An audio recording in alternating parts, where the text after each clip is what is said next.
Hello there, and welcome to the Dahlia World Garden Plays Werewolf the Apocalypse. I am our storyteller, Tim Dahlia. This is our first episode. Thank you so much for joining us. We are excited to bring this umbral corner of the World of Darkness to life in our latest chronicle, The Puget Sound of Rage. What you are about to watch is an actual play of the 5th edition of Werewolf the Apocalypse. It is a tabletop role-playing game of rage and despair in the modern gothic punk dystopia of the World of Darkness. We'll be hanging out with the werewolves of the Puget Sound as they seek to answer Gaia's howl. This is a game that draws inspiration from the darker, more sinister aspects of our lives and mythologies. Our story may contain mature themes, including but not limited to body horror, graphic violence, blood, death, mental illness, power imbalances, sexual themes, and social injustice. Please watch at your discretion, and remember to take a break if needed. We do use a system of lines and veils that I've talked with our players about in the previous sessions, just to ensure player safety, and I do and will respect them throughout the story. Now, please allow me to the honor of introducing our wonderful troupe of Garou players. In no particular order, Cindy. Tell us who you are and who you'll be playing. Hi, I'm Cindy, and I will be playing Nadja Volkov, who is a neophyte, roughly Ragabash Shadow Lord, and has just been hunted out of the nest. That's a good way of putting it. Punted. Wim, your turn. Tell us who you are and who you'll be playing. I am Wim. I'm going to be playing Vincent Graves. Very stereotypical PI, like black, white, noir, that kind of theme, trying to find kind of certain holes in things, kind of disassociated and got kind of sent over here. See how it goes. No worries. Absolutely. We'll get more into that as we go. Next up, Scott. Tell us all who you are and who you'll be playing tonight. I'm going to be playing Max Tanker, a Galestalker who is ex-military. He's basically a walking weapon. And that's about it. You know, that's kind of how a lot of Garou feel. They are nothing but violence in a furry container. All right. And last but not least, Brian, tell us who you are and who you'll be playing. All right, I am Brian D. Covington, and I will be playing Clarion of Valor, aka Dale Fairweather. He happens to be a city worker who finds himself now knee-deep in the world of rage. So let's see how that turns out. Yeah, we will. Excellent. If you've watched us during Seattle at Dawn, our mage actual play, you'll notice that we're missing two of our friends that are usually here. Joy, formerly known as Billy, is producing her own drag variety show, which is taking up most of her time, and I'll be in the audience cheering her on, and the other performers as well. Also, missing is Alix, who has been making their own actual play podcast called Baddie Bards. It will premiere on Halloween at Spotify, which, if we do things right here, should be tomorrow, at least at the time of this premiere. There will be links in the description. So, to everybody here at the table, thank you for playing. I'm very excited for us. And for you who are watching, if you help us, you can help us tell more stories by liking this video and subscribing to the Dahlia World Garden channel. So, without any further ado, let us tell a werewolf story. Ahroun!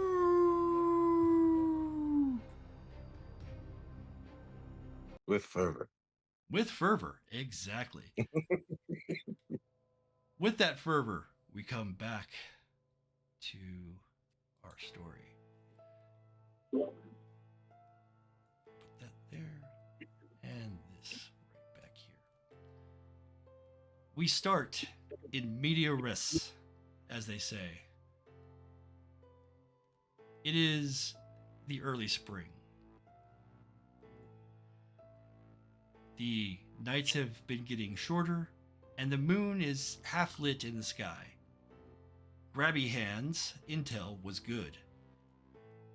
The Lick has left its haven and is on the prowl.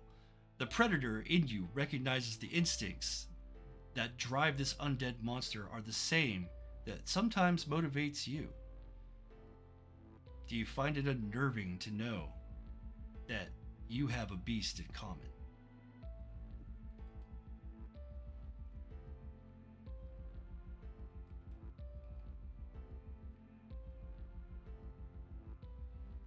Suppose not.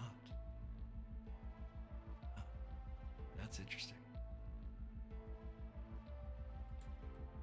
That's what I was looking for the wrong thing. There we go. Now, earlier this evening, the group of you, the pack of the Oak Baron, or the Baron Oak, no one quite is sure, you followed this vampire from their protected home to a mortal nightclub in West Seattle, his habitual feeding grounds, as reported by Grabby Hands. This particular leech has been causing trouble with wild, anarchistic gatherings and hedonistic displays of supernatural gifts. He threatens the veil and strengthens the worm each night he is allowed to exist. So, your pack has been tasked with making sure his nights end. A favor was asked of you by Ravenwing as she has started her tour, and unceremoniously dumped a fellow member of the Black Furies into your pack. You're following this vampire to the club. The four of you, one of you very new. What are you doing? Okay, so how long ago did we collect our new member? Like, is Few this nights. night one? This is their Okay, so it's first been a little mission bit. with you. But yeah, So we've had a couple of days to kind of get to know you a little bit, yes. and vice versa. Yeah. So on the street, you have watched and followed this vampire as he goes to what is his hunting grounds. He's entered the club. Did any of you attempt to follow?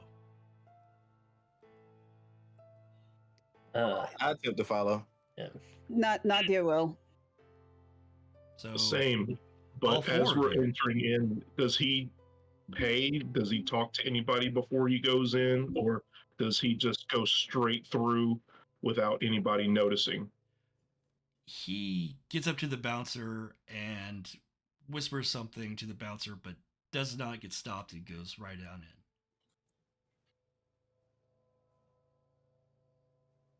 Well, I just kind of say out loud, I said, well, he's definitely been here a lot, especially if he's not going to be stopped at the front door. Is there a line? There is.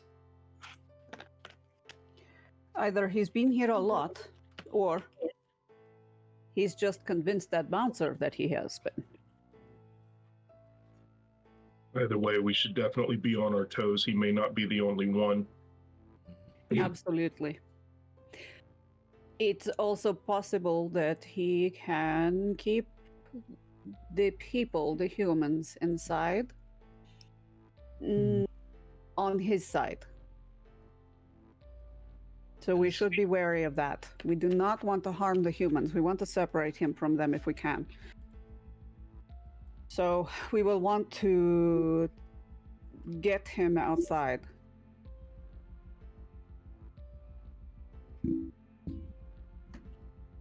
I can start by trying to talk us past the bouncers, but after that, that's kind of on you guys to be able to lure them out.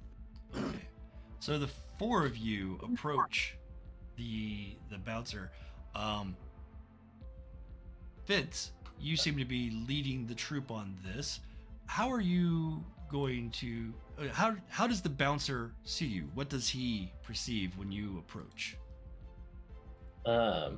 He sees a slightly older gentleman in like the trench coat and fedora because Vincent knew that they were going to be showing up to a club, but does not knows what it should be, but then also doesn't really know how to dress themselves for it.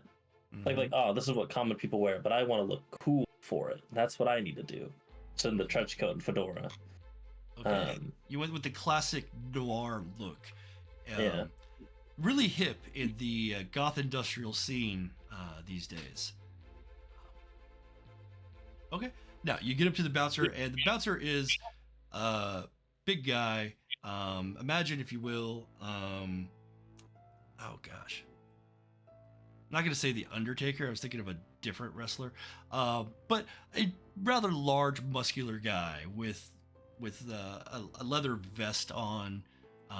His hair is, kind of long and straggly. He looks like he sweats a lot. Would Vincent have been able to do enough reconnaissance to know what that person's name is? Well, if you feel that you have, we can roll a intelligence and investigation. Yeah, that would be. So, as we've Is started it possible for Nadja to back him up on those rolls?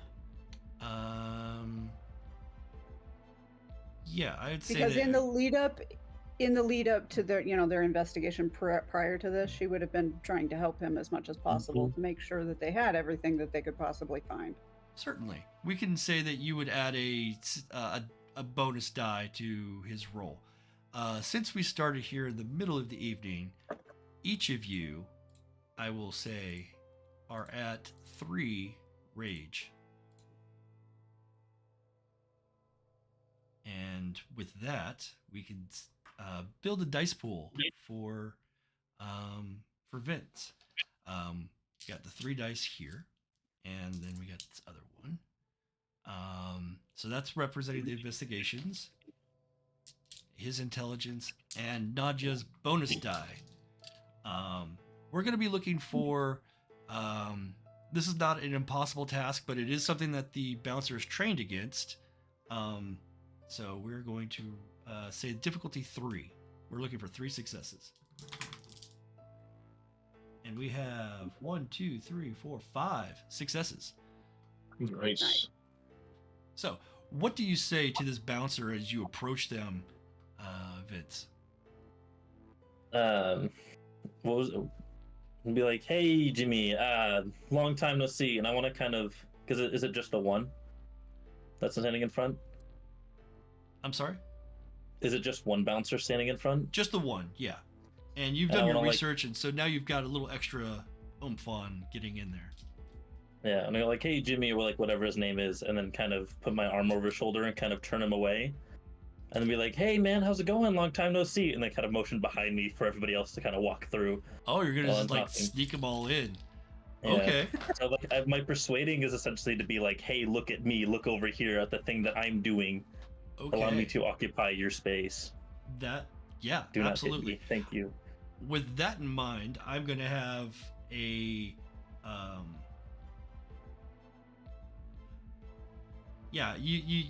going to have you,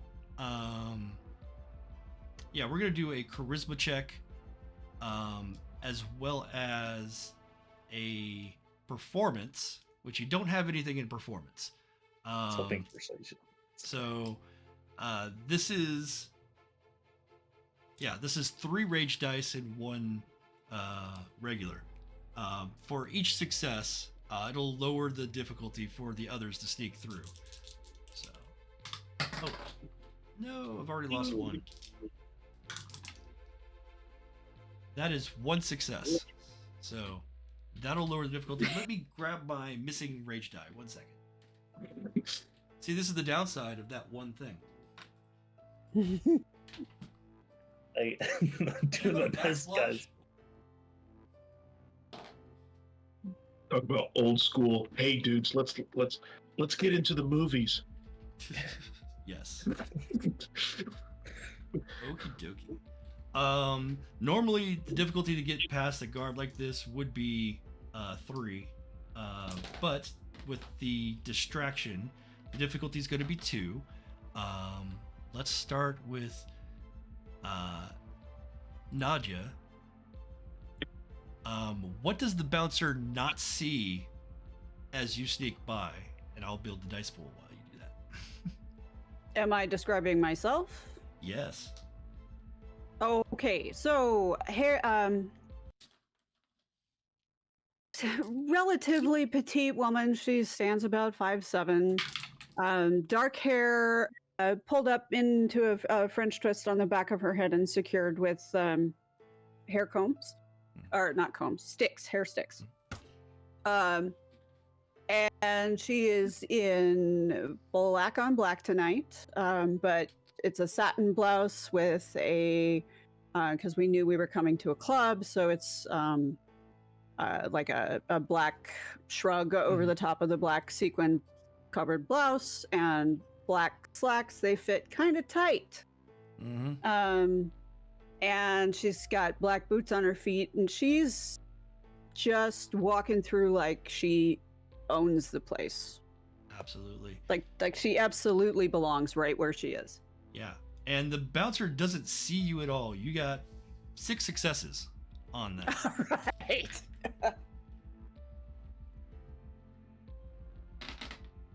Next up, we'll have Max.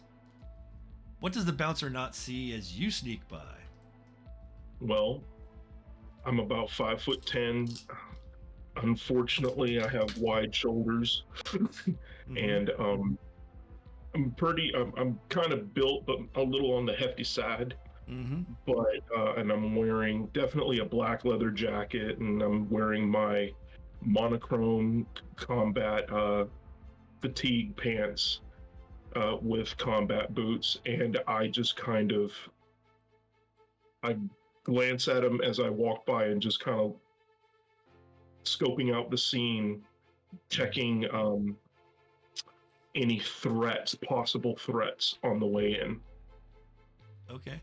Yeah, you got 7 successes on your sneak in, so the line doesn't even see you. I will say if you're clocking around, we can have a wits and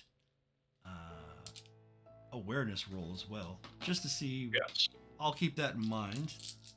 I'll roll that now, though. Just scoping out potential threats. Yeah. So that is 2 successes. So you are seeing, you're going down into kind of a, it's a bit of a corridor. As the bouncer lets you in, the ticket taker booth is right after that, and then the hallway turns sharply to the right. You can hear a lot of noise. It's really hard to kind of separate everything out. It's a lot of heavy music, but the walls are painted with black light paint and fluorescent, and it's got a kind of a glow to it as you get in there. And as we go further, you're still watching, so we'll tell more as we reveal more. Gotcha. On the tail end of the pack is Clarion. Clarion, what are we seeing? What is the bouncer not seeing as you get in there? You also have a dice roll if he's well enough distracted, he won't see this 6'2" athletic guy walking by him. I have a very low haircut with a scar going from about the top of my head to my forehead. Yeah, I'm wearing like a worn black leather jacket, white t-shirt, kind of rebel without a cause kind of look, and some standard buddies as my footwear. Okay, yeah, sounds good. So as you enter, nobody sees you. Well, the line sees you, and one person starts a protest, but as they do, your 3 successes allows you to get into there behind the bouncer, and that leaves Vince. to finish up and kind of cut that person off and finish their conversation with the bouncer before you get in. So. Yeah, I think Vince is probably gonna try and stay outside at this point and be like, I'll just be like recon, guy in the chair, and just kind of he hits the bouncer with like, yeah, we should really catch up sometime, like grab some drinks or something. You have my number, you can call me, we'll figure things out. And then starts to kind of like walk off.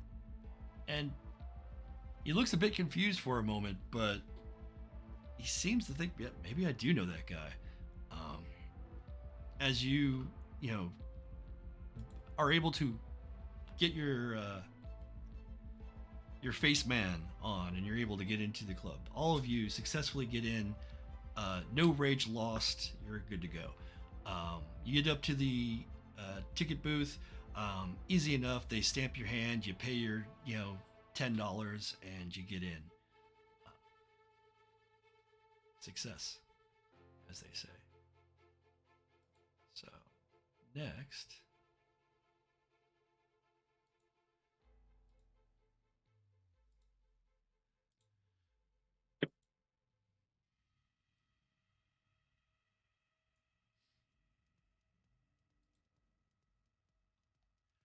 In the club, you get in there and you're watching and looking for your prey. In the club, the vampire does move like a shark, and he is the unchallenged top of the food chain. Blaring from the speakers is the loud, aggressive beat of the latest European industrial music this club is known for on Friday nights. A crowded dance floor jumps and gyrates with the pounding noise of the DJ's latest set list. All the while, your target seeks prey of his own. Kristoff, as the vampire goes by these nights, wears a goth industrial look naturally. Black on black clothes, pale complexion with sullen eyes. The left side of his hair is bleached white, the right a striking red. He orders a drink at the bar, something to hold in his hand, helping to blend in with the living as he roams his hunting grounds.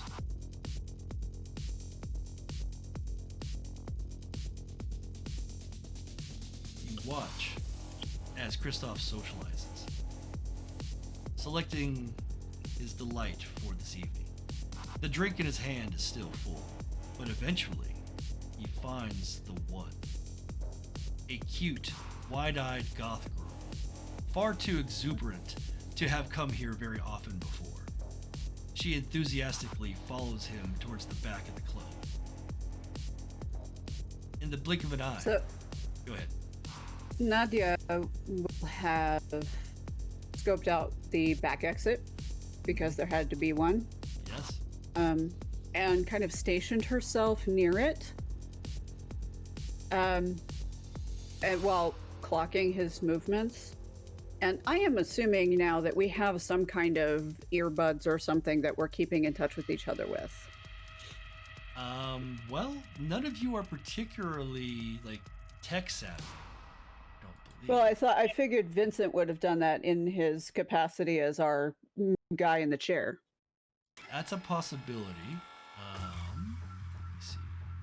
At the very And least, you've got kind of bodyguard experience, so you've done some work like that.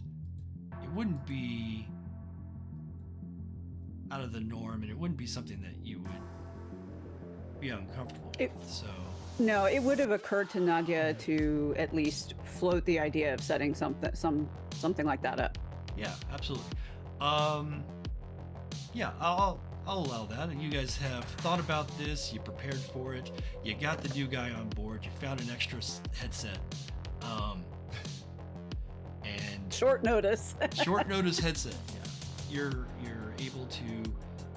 It's hard to discern one another in the club. It's very loud, but you can get some information out of one another. Are there fog machines? There is a fog machine and a lot of lights. All right. And Kristoff has gone towards the back, right? Are we still in visual contact? Can we see him? Yeah, all of you have positioned yourselves and are following his movements very deftly and very like he's done this plenty of times before. Turns the corner down some hall, walking past you, Nadja, not even really paying attention,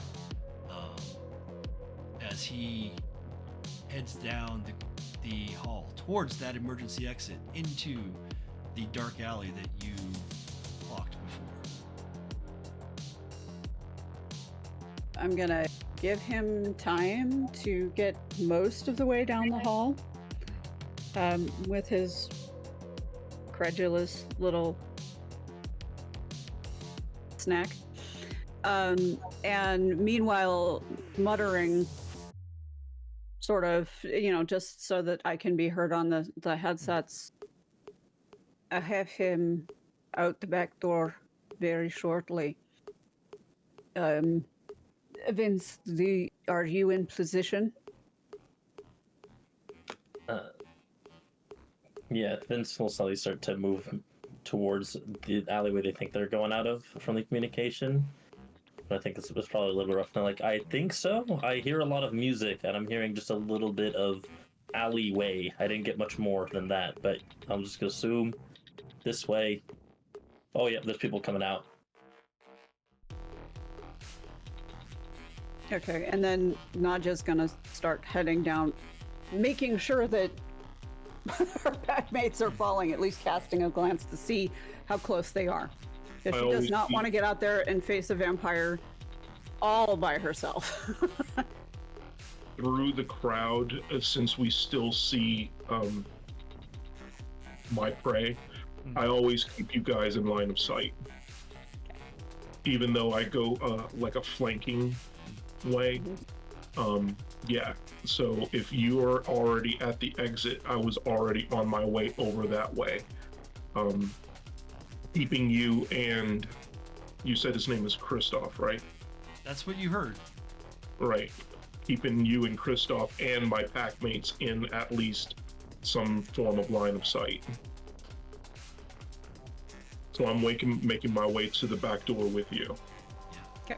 He seems to be lost in his desire for this Capri Sun snack that you pointed out before.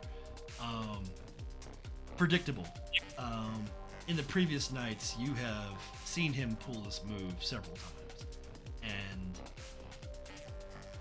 one by one, you find yourselves near or in this alley. What happens now?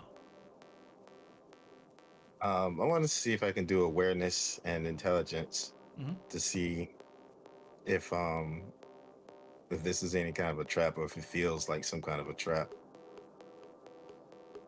Okay, yeah, that's a good idea. Let's see. Because we're all kind of, bottlenecked now. Yeah, so Yeah, you said for sure. you wanted to do intelligence and awareness? Yeah. Okay. Yeah. Max's earlier role was keeping eye for that sort of thing as well, so we'll add that to the successes. Nadja will be. So that's 3. Sorry, I went for the dice so quickly, but it was 3 successes. So yeah, you don't get any sense that there's a trap. This is a place where he feels that he seemingly can do whatever he wants without any reprisal. Okay. Can I summon fog to give us some cover before we go in or no? Well, he's leaving the club, going into the alley, but you are absolutely free to use a gift when you get out there to do so.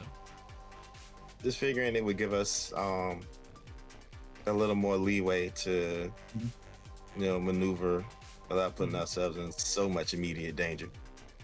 Right. Yeah.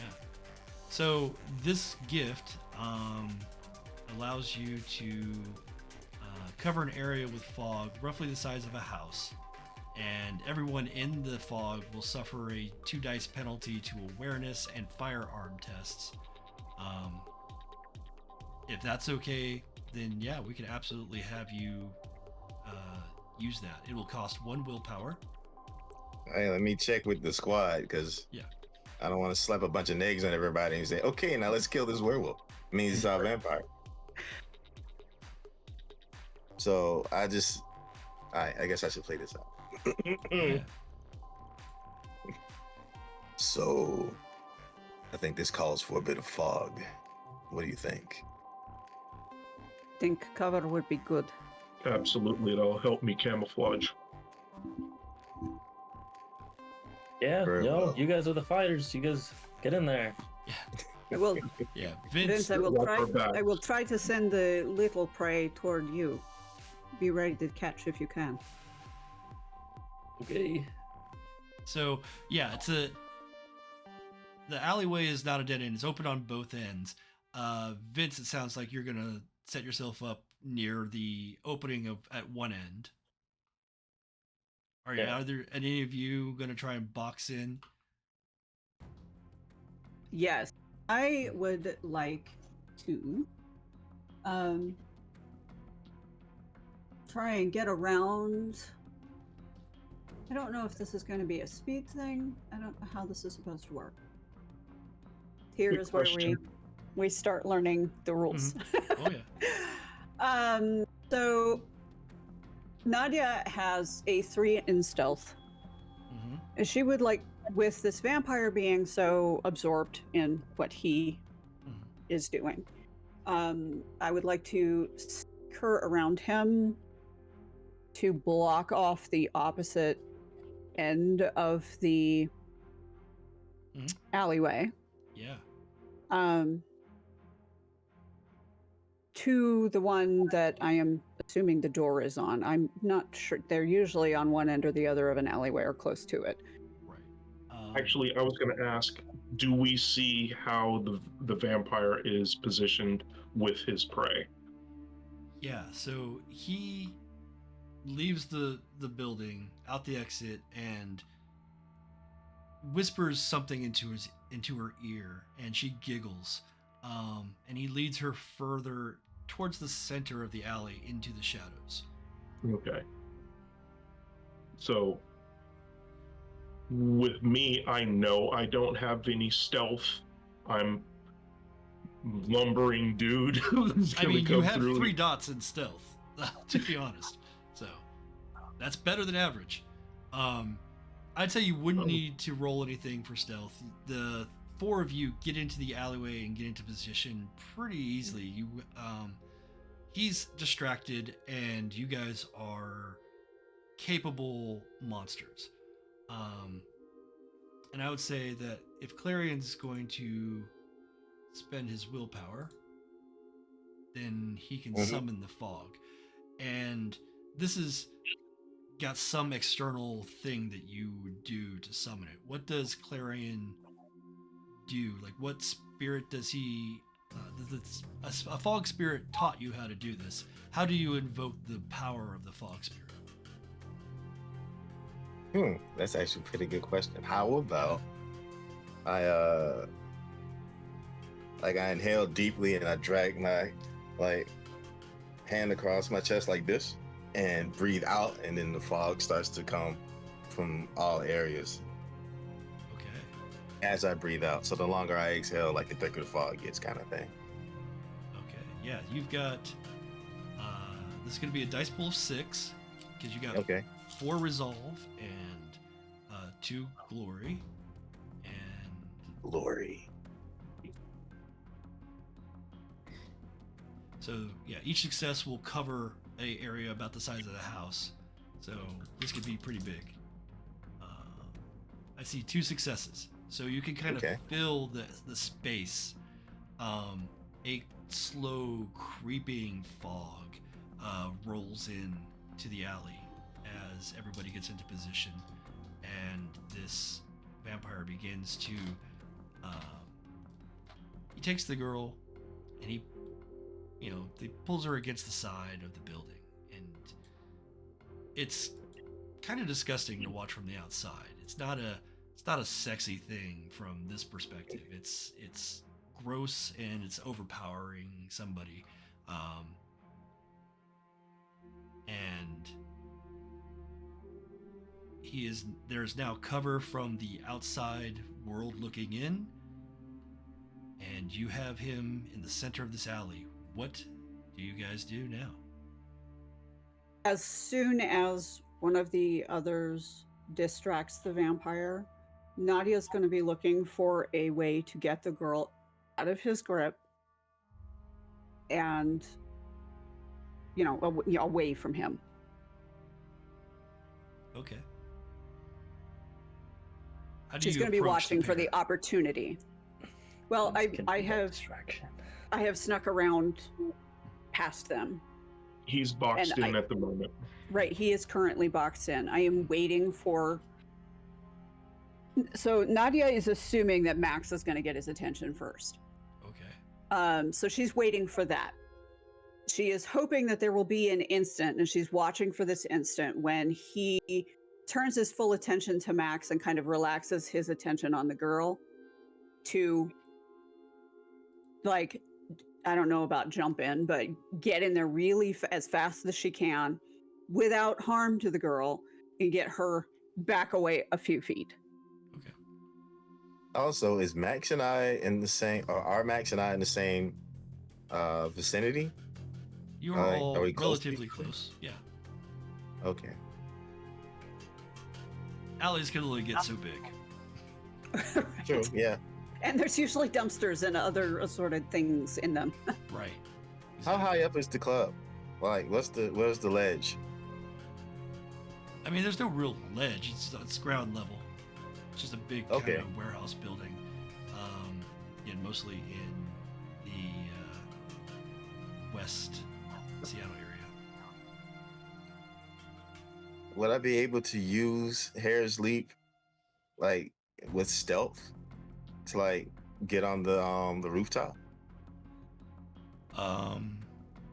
You could get up there. You would have to be in a supernatural form. This is a gift. Most gifts can only be used in one of those forms. But you can certainly shift into one of those forms, then use the gift to get like a height advantage.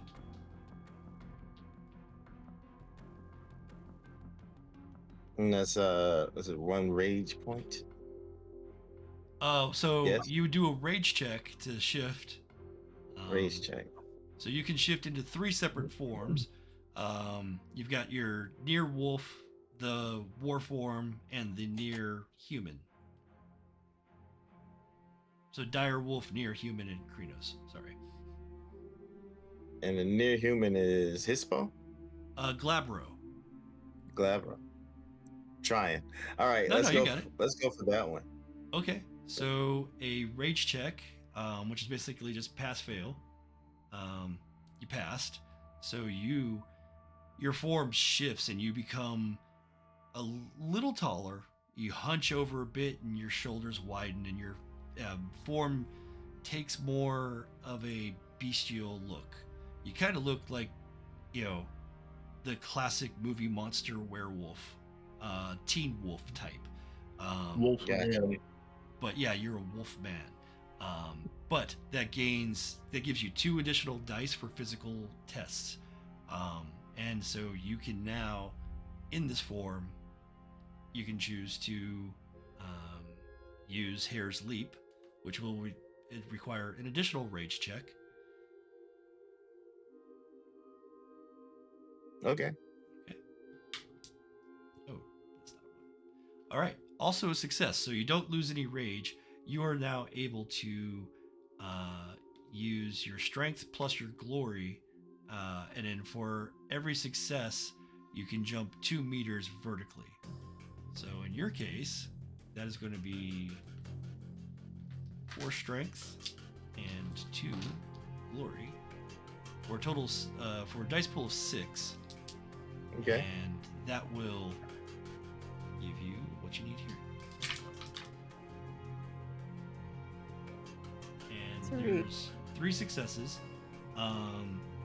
There's one die that if you spend willpower, you could re-roll. But with 3 successes, that allows you to leap 6 meters vertically.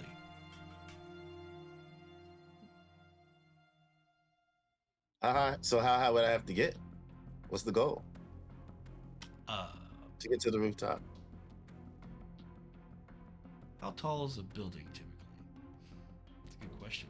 So if you're talking about a Yeah. warehouse, probably at least 2 stories equivalent. Mm-hmm. So you're looking at roughly 10 foot per story, plus Yeah. a little bit in the ceiling. So 25-ish. Yeah. 25 Feet. feet. Yeah, so that would be How About many 6 meters did you meters? say? 6? yeah. Yeah, Okay, he's so already left 6. 6 meters is 19.68 feet. Very close. But not You Hmm, might could I- be able to swing a hand up and catch the eave. Yeah, and pull yourself up. you could Yeah. also spend your willpower and add a potential success.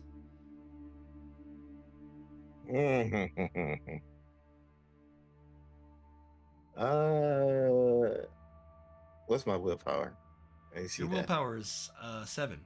You have spent 1, so you've got 6 superficial left.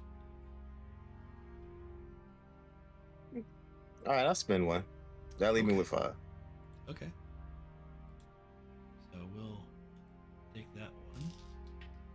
Got your 3 successes. We're looking for a 4th. 4th success. Yay!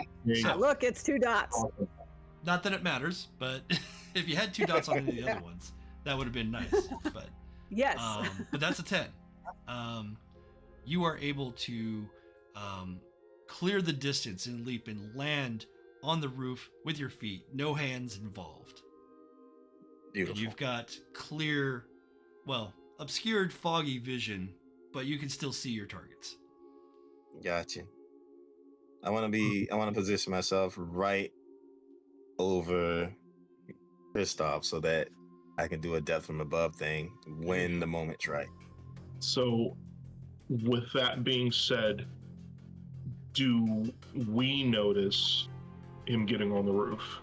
Yes. Or would you say something about getting on the roof? You Okay, basically, so- at this point, have Vince at one end of the alley, Right. Nadja at the other, Clarion above, you, Max, in the center, and then fog obscuring any potential onlookers. Okay, so what I am going to try to do is, since I know he's on the roof and the ends are taken care of, I am going to distract and try to move the vampire into a position where he can leap from the building. So I Okay, want yeah. to So a death from Kristoff, above. Kristoff and his victim are now appear to be necking. She's clearly enjoying it. I want to get as close as I can. Okay. He's enjoying himself as well. Not difficult to sneak up. He's distracted. You can Okay. stand right behind him. And I kind of say on a little louder, I say, "No dinner for you tonight," and I grab him by the jacket, Okay. and I want to, as hard as I can, throw him against the wall behind me, So you're gonna grab and pull and like yank him. that. But I say something so that he'll kind of perk up a little bit, so that he can, if he has fangs in her, not ripping her jugular. Yeah, he gets his fangs get out, and as he hears you, he starts to say, "Piss off," and then you yank and pull him back. This will be a contested At the- roll. Yeah, go ahead. At the moment that, well, I guess we should wait for the roll to come out. But at that moment of distraction, as soon as he picks his head up, not just going to start moving. Mhm. Yeah, And she will, instead of pulling the girl away with that motion going on, she's just gonna like scoop the girl up and keep walking and keep going forward. So that unfortunately leaves that end of the alley open for a moment, but it at least gets the girl started moving. Right. That's the plan. Let me pull up Kristoff's stats here. And Max. So Max, before you do this, are you doing this in your Hamid form, or are you wanting to switch up or do anything like that? I'll give you that opportunity. For right now, I'm just doing it in my human form.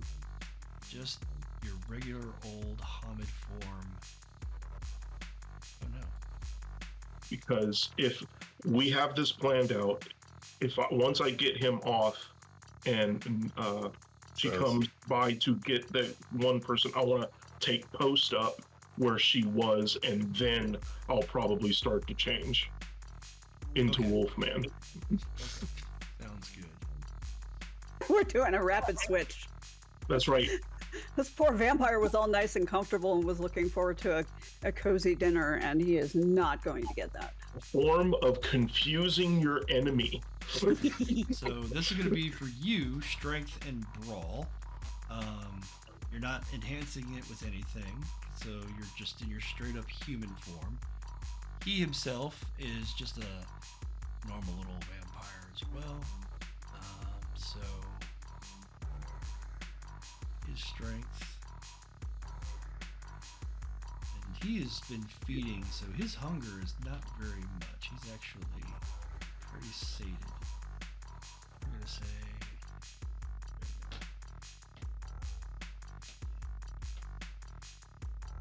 his strength and brawl versus your strength and brawl.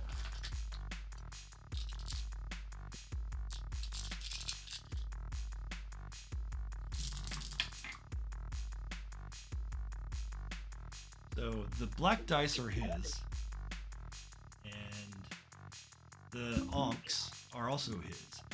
I see 1, 2, 3, 4 successes on his part, and for you, Max, only 2. So with a margin of 2, you grab and you try to pull him up, and he resists. He's able to keep his ground. Not the way I expected it to go. As his head jerks back and his fangs come out of the girl's neck, he doesn't have the opportunity to lick the wounds as the vampires do to prevent the continued bleeding. And so she's still there in a state of entranced bliss, but bleeding from the neck, not profusely, but enough to maybe cause concern. Okay. Is he far enough away from her for me to move through? You can, like, even if I have to bowl through. You can certainly try. Yes. Okay. So I'm not just gonna try that. And Right, she's so using the trained bodyguard bull rush. Okay. Get the subject out of the dangerous situation move. Yeah, I'm gonna say. What do you think that would be? You think that would be? I mean, it could still be a brawl. Yeah. Yeah, probably brawl and strength, probably. Yeah, I'll give it a difficulty of 2. It's not terribly difficult to get through. I mean, it's just his arms kind of at this point, because he's like this. Right. Alright, so that gives you a dice pool of 4. So 4 is very possible. Or 2 is very possible. There we go. Yeah! 5 Look successes. at that! Excellent. Nice! So, with the expertise and the skill of a trained Bratva assassin, slash bodyguard, slash translator. Take your pick on the day. One of those. You get in there and you grab the girl and you are able to pull her to safety and away from what is going to probably be a very bloody confrontation. Okay, I'm going to continue toward the end of the alley where I know Vince is set up. And I'm going to kind of lean down. I recognize she's pretty dazed and kind of out of it, but I'm going to kind of keep her moving and lean down and murmur into her ear, "We have business with this one. Go find another toy to play with," and shove her toward the end of the alley. And mutter to Vince at the same time, "Vince, incoming." The Vince kind of like initially like panicked, like shit, and then starts running over and be like, "Oh, okay, neck bleeding, and then tries to like find something to like start bandaging it. Yeah, she stumbles into your area, holding her neck, not quite clear what's going on. Vince, are you going to? You're looking at her. Do you have any? You do actually have 2 dots in medicine. If you'd like to help her with this wound and keep it from bleeding all over the place with your skills, I'll allow a roll plus medicine check. That would be ideal. Okay. I think. Yeah. So that's 4 dice. And you get 3 successes. So you're able to very easily, like, rip some cloth off of her little dress and kind of not strangle her. The neck wounds are weird. That'll stop the bleeding. Keep pressure on it, but you're able to get enough material where it's soaking up the blood and it's starting to congeal on its own, and she's not just spraying blood everywhere. No anime blood spray. Maybe when the vampire let go, but not prior to that. No. Yeah, I think Vince kind of sits him down to be like, "Stop! You're gonna be dizzy from the blood loss. Just sit down. Mm-hmm. Stay here." Is it possible for me to? Is it possible for me to take action now, or do I need to wait for the vampire to do something?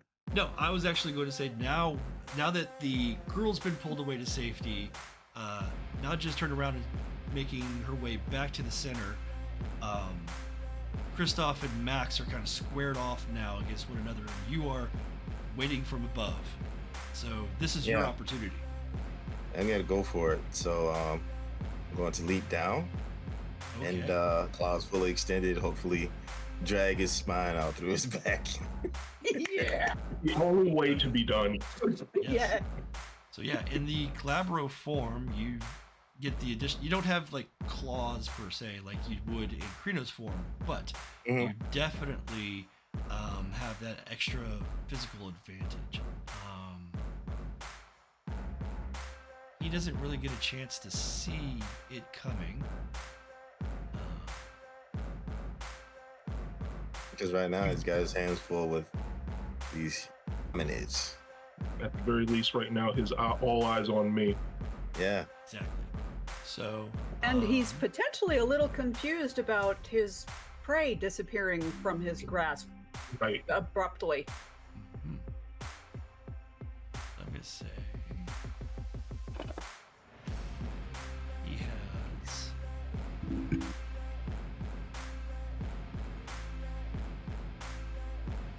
Okay, yeah, general difficulties. Just deal with that. And you are looking to leap from the building, so I'm gonna make that. Yeah, this is gonna be just a strength plus brawl attack.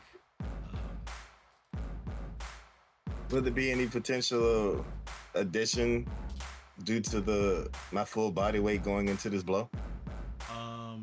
That's a good argument. I will allow it. I'll add an additional die for the dive bomb from the top rope. Nice. You're looking for 3 successes. Oh, I lost it. Hold on. I need a funnel. I need one more success.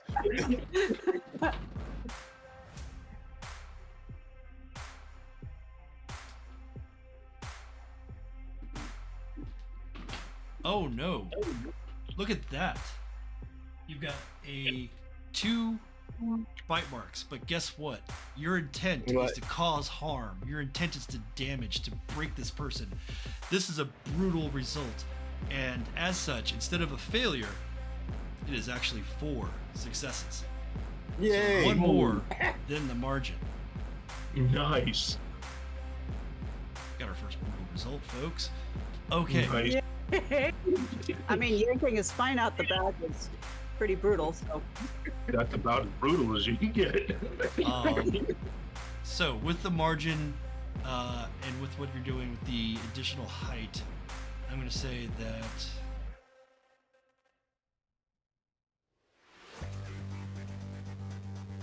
that's essentially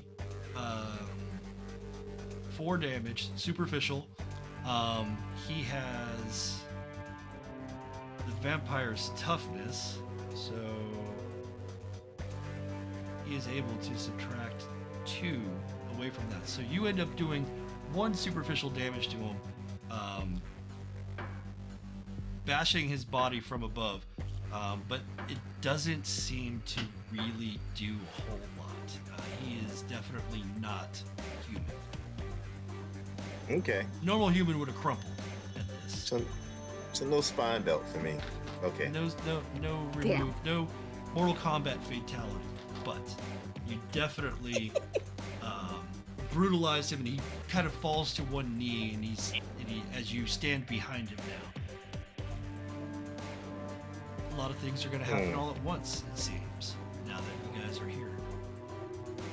So Oh, can I hold him? Like, You headlock can- him and like, we can make a grapple check for sure. yeah, let's do that. Okay. Then everybody So, can kind of, gut party. I mean, you know, absolutely. so far I'm loving the way that this is forming up because we didn't discuss this prior.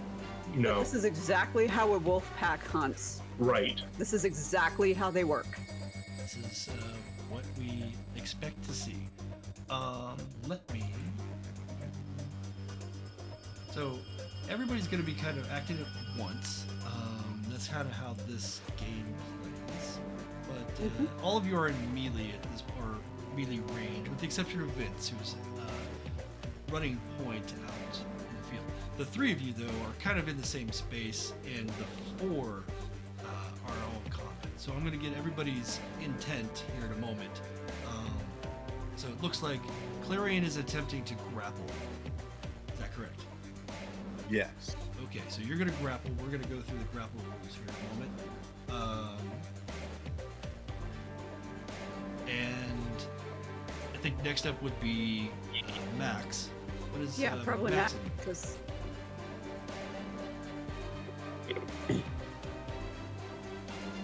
Max, what So- were you? Yeah, go ahead. Well, I was going to follow through with what I originally said.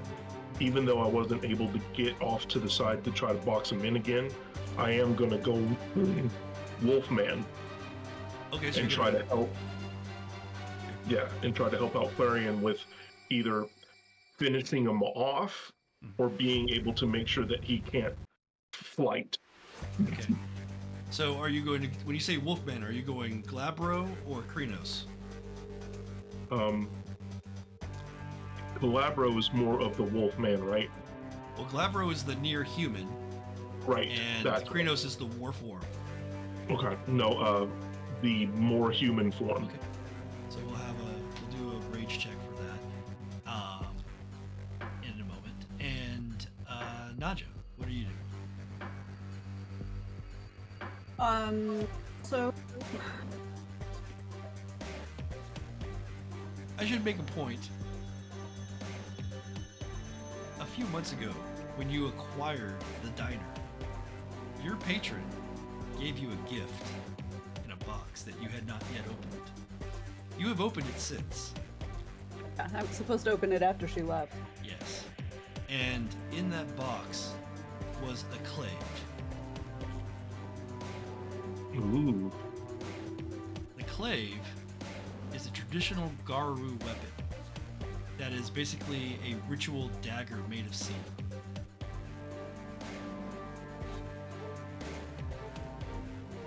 So you happen to have a pretty nice knife. That really. Thank you for telling me this, because that really changes Nadja's next move. I figured now would be a good time to remind us all of that gift. Now, remind me. Do vampires have a similar potential allergy to the silver? Or is that restricted solely to werewolves? Most werewolves. Let's have you make a intelligence and occult. Okay. If you happen to know this bit of info. Okay, well, I have nothing in occult and 2 in intelligence. Okay. So, do intelligence. However, I will have done some background research into this vampire, so I don't know if that would help. Because I have a 3 in investigation.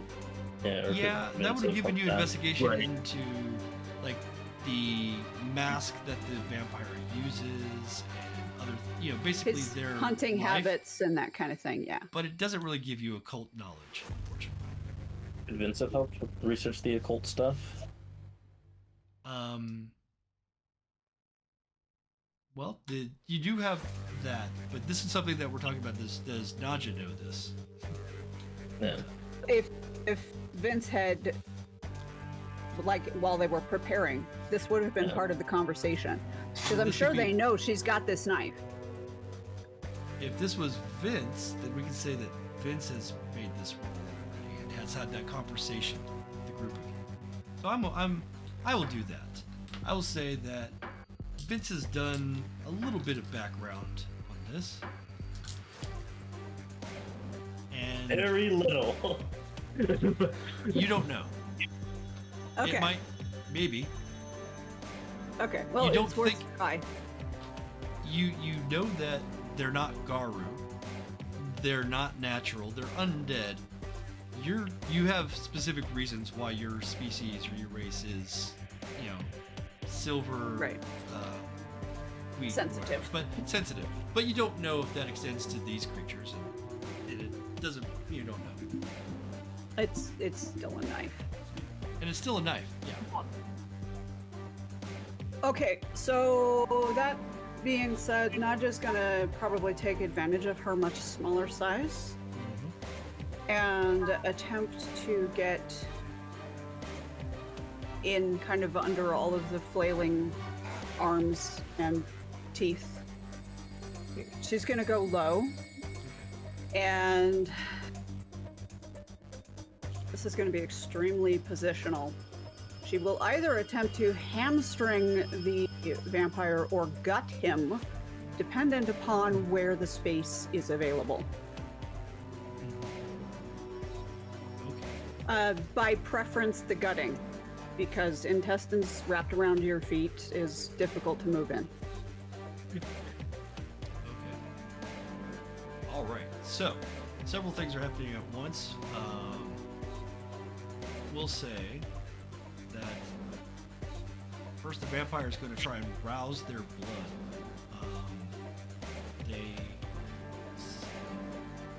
That's a fail. So they end up getting hungrier, but they do activate one of their vampiric abilities. And it allows them to add their celerity to their knowledge.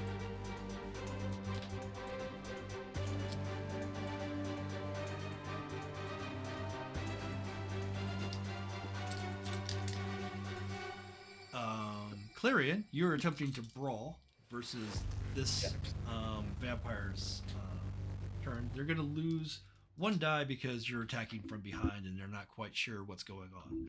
But you get to use your strength, which is currently 4, and your brawl, which is not sure.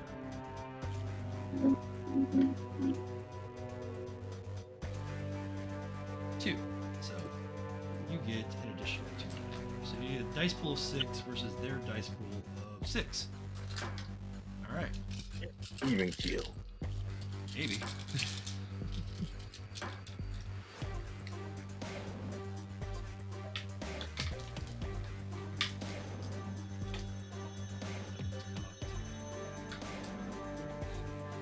Okay. You get 2 successes. They got 3. So you go for the grab, and with unnatural swiftness, they're able to slip out of your grasp. Like they kind of sensed you going for it, and they just kind of went right under. Unless I do another, gotta do another willpower roll. You could. Yeah, you got That'll leave me with 4, right? 2 successes, and you should be able to re-roll any of the non-red. So I think that's 2 additional dice. I should have paid more attention. So if you want to spend willpower, we'll see if you can get a couple more successes. Yeah. I'm alright with 4 willpower, right? I'm not gonna like freak out and start trying to eat myself or something. No. Okay. But that unfortunately Wow. does not yield any further successes. Okay. But he's still been distracted by you, making future like dodge attempts more difficult. Which leads us to Max. Max, you were changing form into Correct. Glabro form and then attacking, correct? Correct. So when he jumped down and like did the I'm trying to rip your spine out thing, and then again trying to grapple and dude's not, I kind of take not a few steps, but just like a step back to be able to allow him to. I was hoping that he would take the spine, but as he's doing that, I'm doing my change. So there is space between us as well. Okay. So Not much, you but there is. successfully make the rage check. You do not lose any of your rage. So that then allows us to you shift into the Glabro form, and immediately the vampire's like, did not send a bunch of gangrel to try and take me out. This is pathetic. And you then go to attack. Max, you get 5 dice for your strength, an additional 3 for your brawl. So that's a total of 8 dice.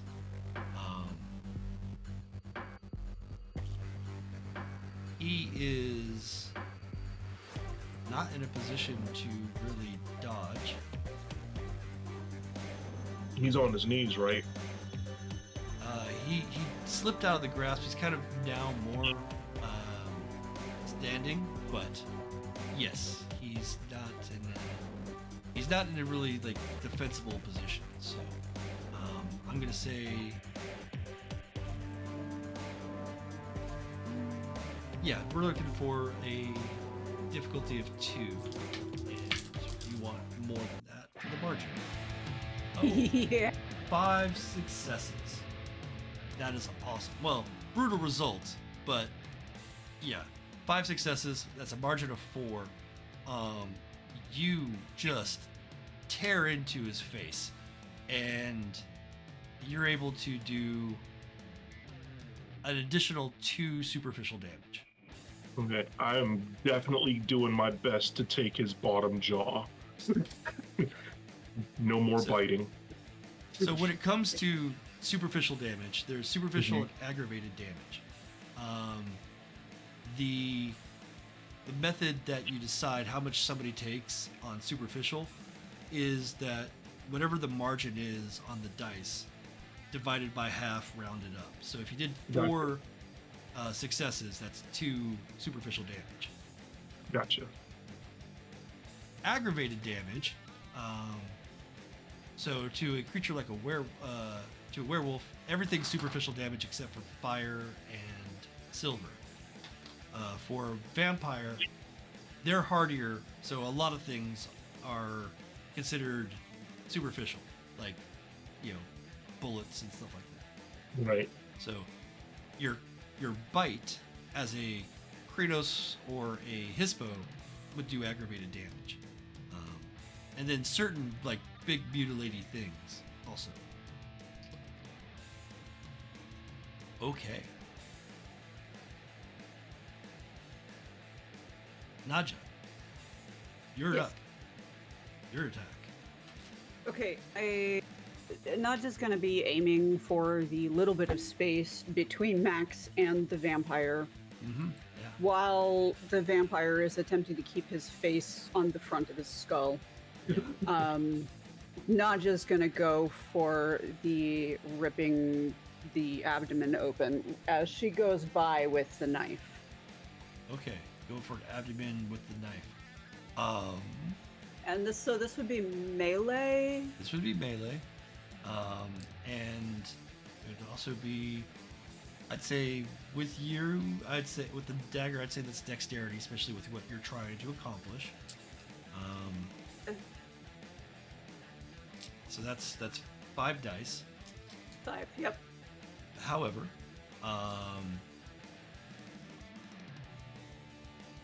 the He's also difficulty you're- excessively distracted. the difficulty you're going with instead of 2 is dropped down to 1 because of the distraction.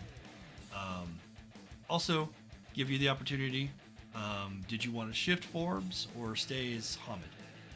I want to shift, but after I make this pass, because shifting will make me a little larger, making the pass harder. Okay, so next round. All right, here goes Yes. 5 against 1. Yeah, look at that. Five. Yes. So an Nice. additional 4 superficial damage by half, so it gets 2 more. You notice as you cut his abdomen that blood doesn't come spilling out. It actually seems to just open up the flesh, and there's like this kind of black wound there. Definitely a different physiology than human. But he is now. Hey, damage is damage. Yeah. Wow. And Well, distraction is distraction. He is. Right. He's aware that we exist now. Right. Indeed. Starting with the next round. Actually, ending this round. Vince, you're off in the distance. You're range. What are you up to? Just playing goalie at this point. Just like if they start trying to run this way, Mhm. they'll try to shift into use rapid shift to change into something. But if they don't have to, they're not going to. It's just gonna wait, and if they see them starting to leg it this way, they'll try and change and like get in front of them. Not necessarily stop them, but just be enough in the way that somebody else can catch them. Because Yeah, he sees other people failing to like grab him and stuff. He's like, I'm not gonna be able to do that. He's just like, I'll just be in front. Yeah, you are the most interesting Ahroun I've ever seen. You're not jumping into the fight. I love it. I love it. You have a different type of strength. It's great. All right, start of the new round.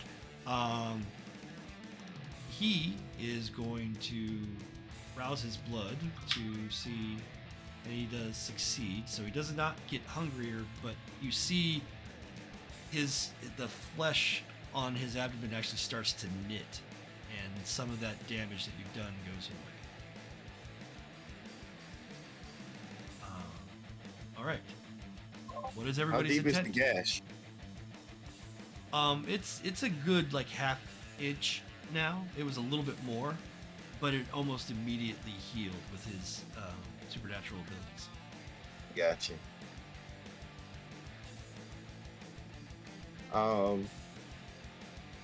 Is his back still to me or what? His back is to you. He's staring down Max, and he activates one of his disciplines, known as Daunt. And we're gonna have to do a bit of a contest at this point. But first, let's get everybody's intent. His intent is to try and use Daunt. Clarion, what are you going to try and do? I want to punch him in the back of the head since he's not looking at me, and I couldn't grapple him, but I can land a surprise rabbit punch in the noggin. That'd be horrible. Rabbit punch in the noggin. Okay. Ooh, can I do combos? That multiple What do you mean by blows? combos? Like, multiple punches. Like I can at least get 2 off, right? Well, so the overall brawl would be that attack. It's not really Okay. separated into separate punches. Understood. But when you So talk I do a about, 1-2 punch. you can like use a gift, or you can change form or regenerate if you were damaged, which you're not. Okay. So in this, I would just get the 2 bonus dice still. Yes, you're strength. still in Glabro form. That lasts the entire scene. Okay. So yeah, that's my intent. So okay, you're gonna punch him in the back of the head. Got it.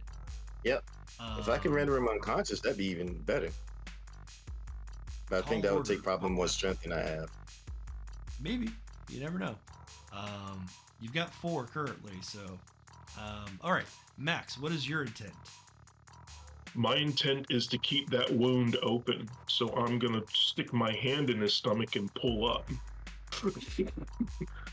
Okay.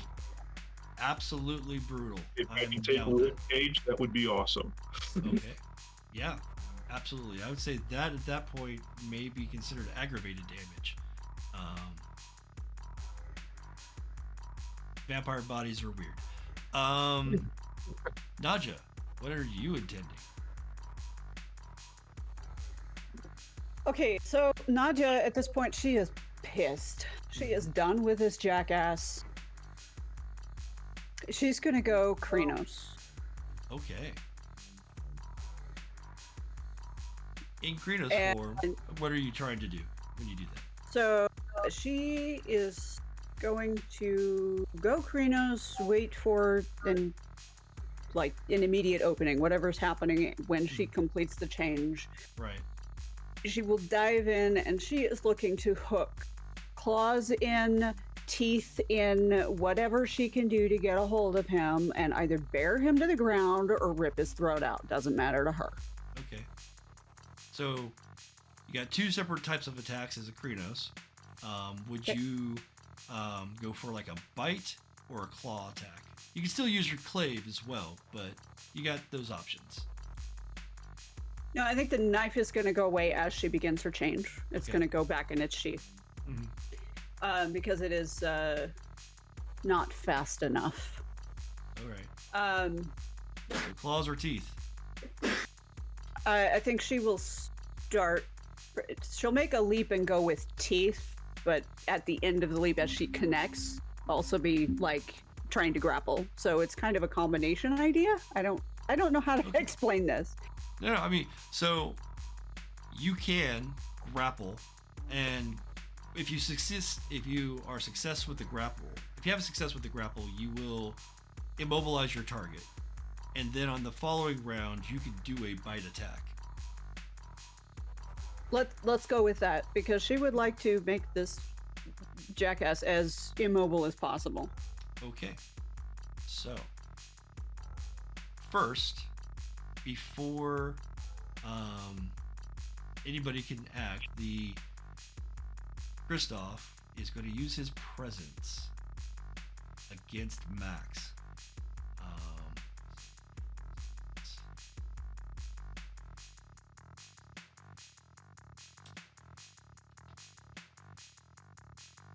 And then try to intimidate.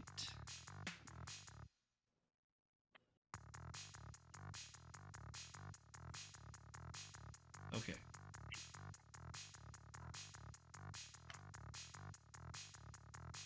So, the intimidate that he's going to try and do here.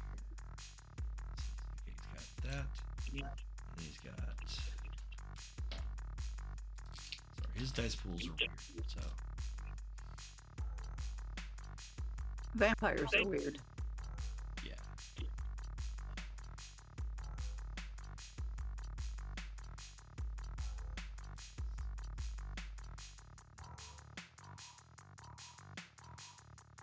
Intimidation, which is all right. So first, he goes to try to intimidate. He stares right into Max's eyes, and he's like, "You fucking gangrel! You're never gonna be able to get this off. I'm gonna go to the prince, and you all are gonna get a blood hunt on you."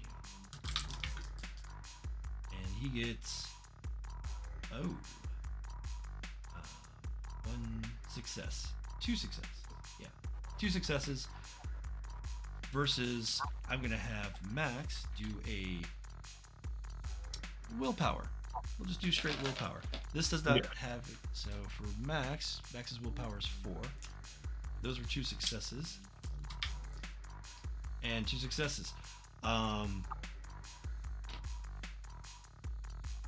Typically, wins go to the acting vampire and things like that, but that's actually, yeah. But you are also in Glabro form, so it is. I'm actually going to allow an extra 2 dice for that, and yeah, 4 successes. So he tries to intimidate you. He tries to push his will onto you and tell you to basically fear him. And this little man is not. You're not afraid at all. So, Clarion, you're going to punch him in the back of the head. He's got a general difficulty of 4 for that. So, actually, we'll say 3. So, your turn. And you're doing 4 strength. Plus 2 in brawl. Versus a difficulty of 3. And you get 2 successes. So you managed to smack him really, really hard in the head, but his supernatural form does not really have any give on that. Gotcha. Max, you are going for a very brutal attack. Where you reach into his knitting wound and pull up is what I think you said, right? Great. I want to keep that wound open and hold on to anything that's dangling, if there's anything dangling. Okay. Yeah. We will say he's acting very quickly. His celerity, his vampiric speed gives him a bit of an advantage, but he's surrounded by 3 Garou. This is not going to be pretty for him. He got punched in the head. Let's get that. Okay. So, 1, 2, 3, 4, 5, 6, 7, 8. That's 8 successes. And you are reaching in to his insides. This is. Do we not count the 2 dots when there's a brutal? No. The 2 dots there don't count for anything other than a normal success. If there was another claw with 2 dots, that would be a crit. Okay. They only come in pairs. Oh, That's it. okay. All right. Yeah. That's what I was missing. Okay. This is.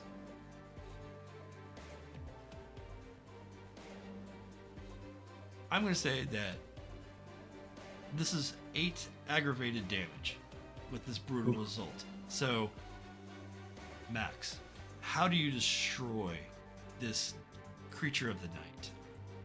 Well, right when he got hit in the back of the head, and he may not have reacted, but I reached down to the opening, to whatever is open in his stomach, because that's the only thing that's open, and I grip and I rip.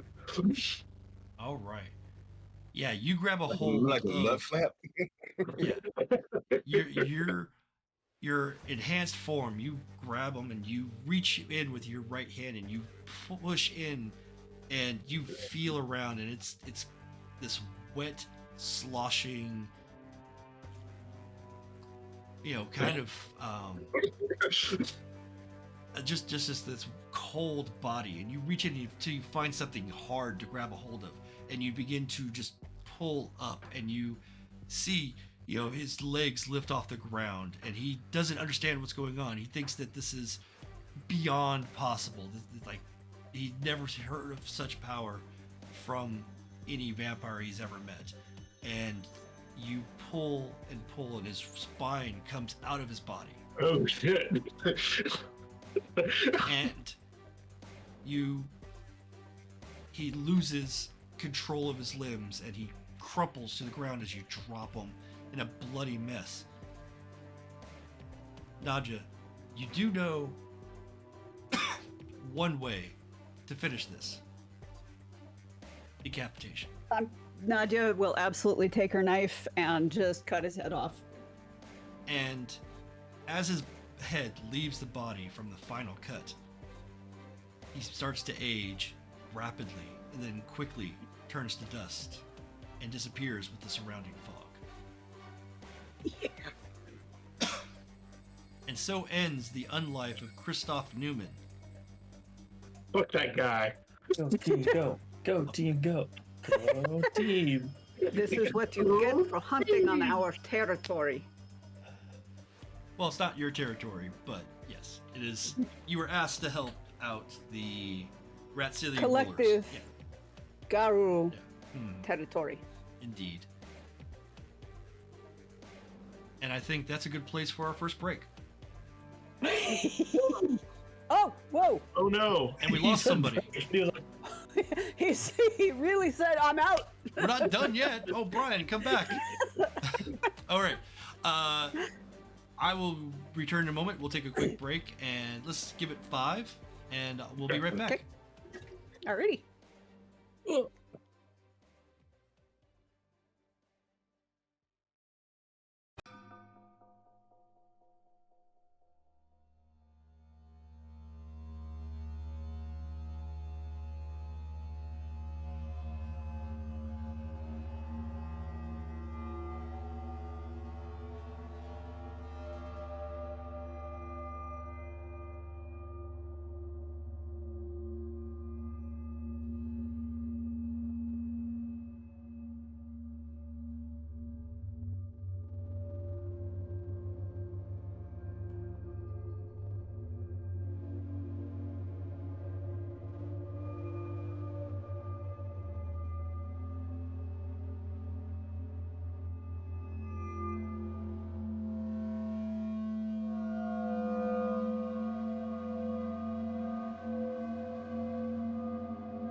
And we are back.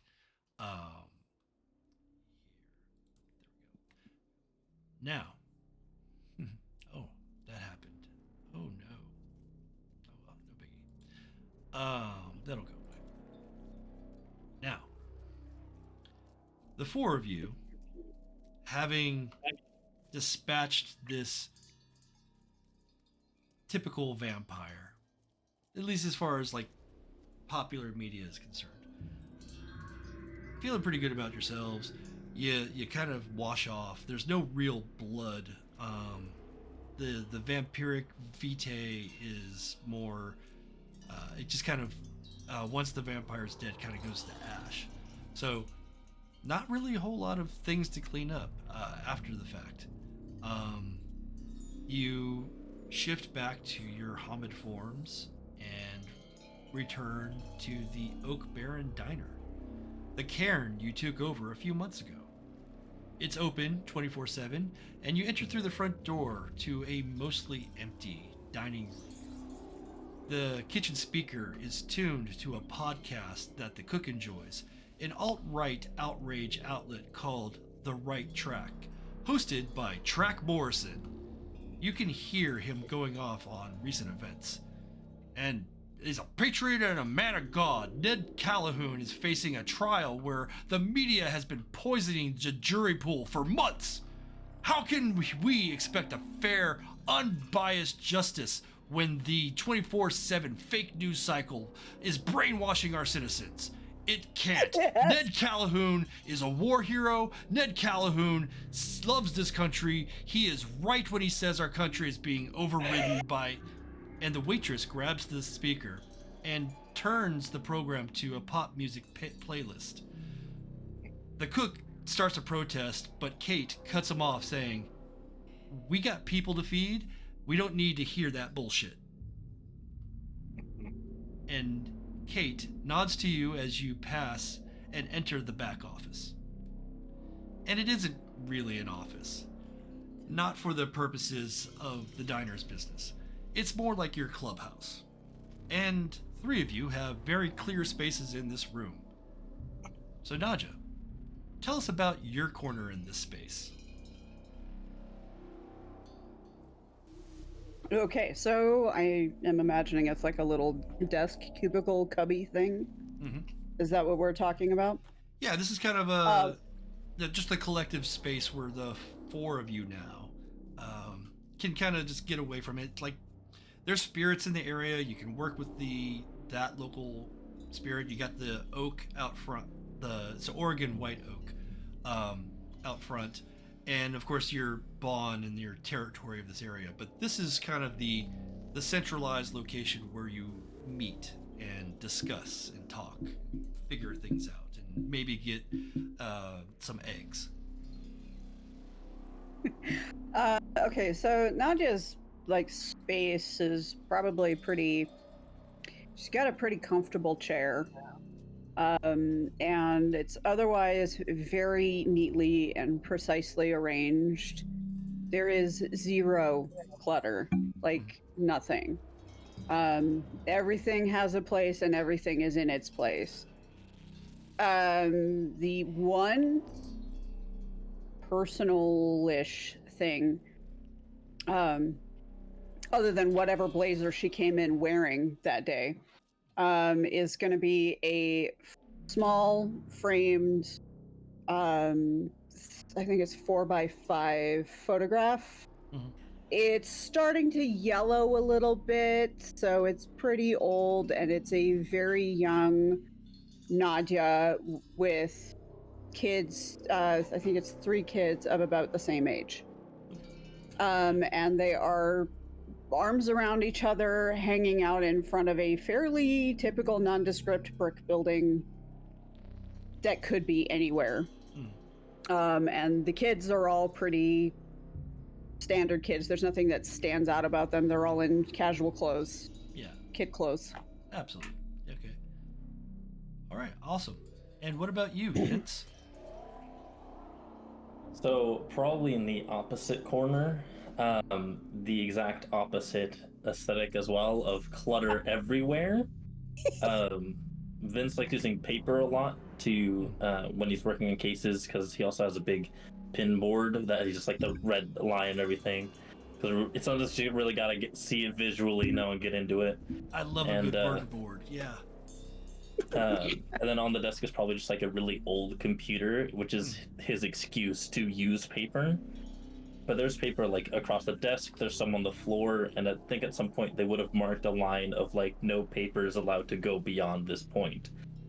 But like Vince walks in, he knows exactly where like each piece of information is, and like where each piece of paper, like, oh, I need this, oh, it's like 2 feet from the left of the desk, like take 2 steps back, it'll be right under your foot.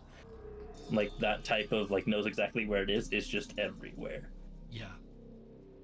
Yeah, and then absolutely. a little coat rack for the trench coat and the fedora that always hang him on. There's like 3 different trench coats and 3 different fedoras. They're all slightly different shades of brown, but you can't really see it from unless they're like right next to each other. You can't really tell the different. Yeah, you're like Inspector Gadget, but like without the gadgets. Got it. Yeah. All right. Okay. And Max, what is your corner? It is not super neat, but it's not dirty either. It's kind of in between the two extremes, except for whenever it comes to some of my handheld stuff, like for sharpening knives or cleaning my guns or anything like that. Yeah. That would be in its place, but like my jacket would just go on the back of my chair. There's probably some papers. They're not all over the place, but they're thrown in that one little area or something like that. There's really no pictures. It's almost minimalist. There's just the stuff that I kind of really need. I kind of travel light. But I do have like a small arsenal here, and probably somewhere else in the building I probably have like more weapons. Oh yeah, you've got a stash of stuff everywhere, I'm sure, and you're the least likely person to be in the office at any given time. Right.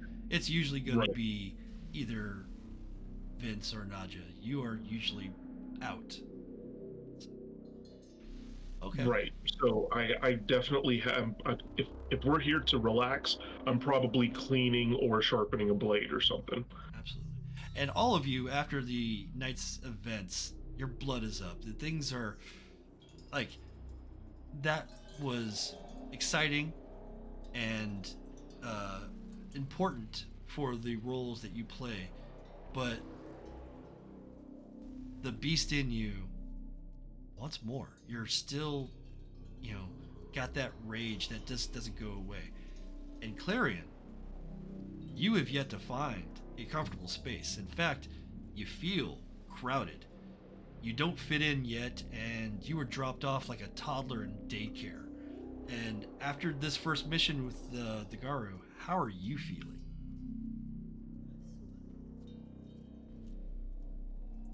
Well, I would say I feel a little out of place still. I mean, not having a place here. Did I not have my own spot, considering I am working? Or no? Not yet. I am going to, I want to interject here just real quick, because Nadja, as soon as she discovered they were about to have a fourth, or realized that they did have a fourth, would have made sure that the fourth corner was clear of whatever like communal stuff is in the middle of the room. Right. That will have been moved further into the middle of the room, so there is space. The other thing that she will say as they walk in from this mission, your fog was perfect. Oh, well, thank you. It's the only thing I think I was able to contribute that helped at all. But hey, I think that you were as much a distraction as we needed. You did. I disagree with that, dude. If it wasn't for the stuff that you did, there's no way it would have gone off. Your timing on the fog was perfection. That was the very beginning of everything. Yes. Oh, I'm actually out of voice. I should be back in voice. It's much appreciated. Thank you very much. Also, Vince, thank you for catching the girl. I did not really want to throw her out into the street, but I could not send her back into the club either. Yeah, I don't know if you noticed there's just bleeding from the neck from the whole fang situation. That So, like, was throwing not him out probably avoidable. would have not been great either way. No. What became of the girl? Just wrap the thing around it and it, like, whatever it's called, and, so she'll be fine, probably. Just got to maybe eat something, a little bit lightheaded. Those types of things. Like, when you draw blood and then you, like, do that, but, like, 20 times at once? It'd feel like that. She was also, well, she seemed very dazed. It is possible she will not remember much. Yeah, it's that vampire bullshit. Yeah, I'd assume the vampire would be trying to cover their tracks with some type of thing, so I was just kind of assuming that between that and the fog, they'd kind of not remember much. Won't there be repercussions? No. Do Constant. I'll keep an eye on her and, check movements as usual. Not so if much. anything's off, but... Not so much about the girl, but the vampire we slew. We definitely sent up a signal, didn't we? is possible, but the Seattle Cairns as a whole, this was their job. They will have our back if the vampires care to try to make something of it. I doubt, because there are enough of us that I think it would be more than they are willing to try over a single leech. Yeah, I'm not sure how tight-knit the vampires community is over this. Like, versus us, because, like, one of us goes, it's like, pack member, family member going. I think that's maybe some type of hierarchy thing. It might be more of like, oh, they've killed my property type thing. So it's like, somebody stole a laptop. I don't know if somebody's gonna go fight a war or something over it. We were pretty clean too. Yeah. You're not sure. Your last occult check for vampires yielded no results, so you're still kind of in the dark to their whole hierarchy. It's But you're looking into absolute, it. just like, yeah, it's just like full, like, I've seen movies before about vampires. It's probably something like this, and just baseless confidence from Vince. That's just like, I'll convince everybody of this for now, and I'll go figure it out later. And if I hope I'm right, and then we'll just go with it, and we'll have known from the start type thing. Nadja's just convinced that, the other werewolves will have, the packs will have their backs if it becomes a thing. She was not really very impressed with this thing.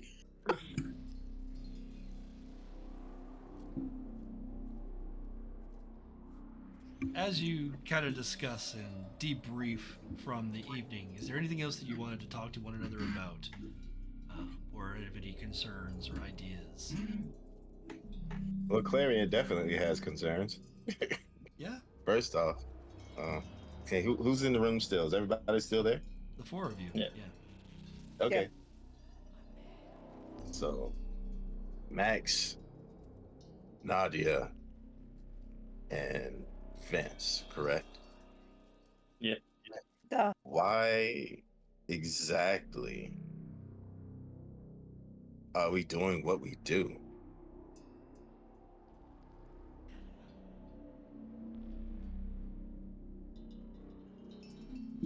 Nadja, I think you have the answer to this one. Strictly by the book, we do what we do because we were asked. We are the youngest of the packs. The pack that once occupied this cairn did not survive. We are here to replace, hold the territory, establish a new pack. So no proper training, simply go do the job. My I wasn't really brought up to speed, so to speak, before my arrival here. We all got effectively the same treatment. It was just a few months ago. I would like to speak to HR.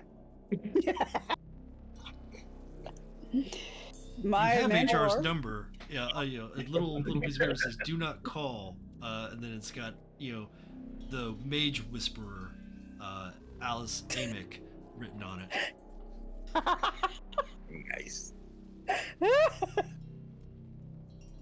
my mentor brought me to meet the pack. I knew nothing about it, and then she left with the car. Literally, he brought me in, said, "This is your new pack," and I was like, "Okay, I trust my handler." Yeah.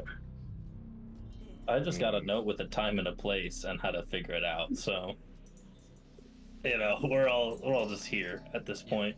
Jolly Rancer for you definitely was like, "Go, have fun." Yeah. You are not alone in that treatment. Well, that What I being do know is that we do need to protect those who can't protect themselves. I would agree with that wholeheartedly. And I don't like what they're doing to the mother. So anything that I can do to make things a little bit better for the little man and for my planet, hey, hoorah. I don't know if that's Marine or Army or what. It's Marine, actually. Okay. Army is Actually, no, hooah, and yeah. they make a big deal out of it. Okay, that's the reason why I don't want to. Yeah. So, yeah, I have family Army, in the it's military, so yeah, Army is HUA for heard, understood, acknowledged. Hooah. The Marines, well, they jar-headed it. gotcha. 2 Army lieutenant colonels in the family. Gotcha. That's the reason why I asked. That said, you're from the Canadian Army. Nobody. Yeah, that's true. You're from the Canadian Army, so I'm imagining it's ARA. Hey,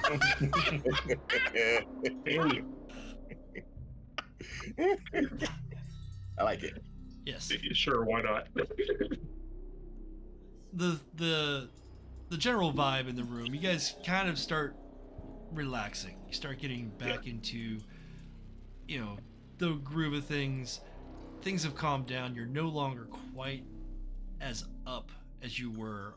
Your rage does kind of settle back down a bit, and the 4 of you kind of get back into more of like, your normal, non-aggressive. You're not really looking to tear each other apart, or anything apart. It's at this point when you hear a knock at the door. I'll get it. Don't worry. I'll walk down.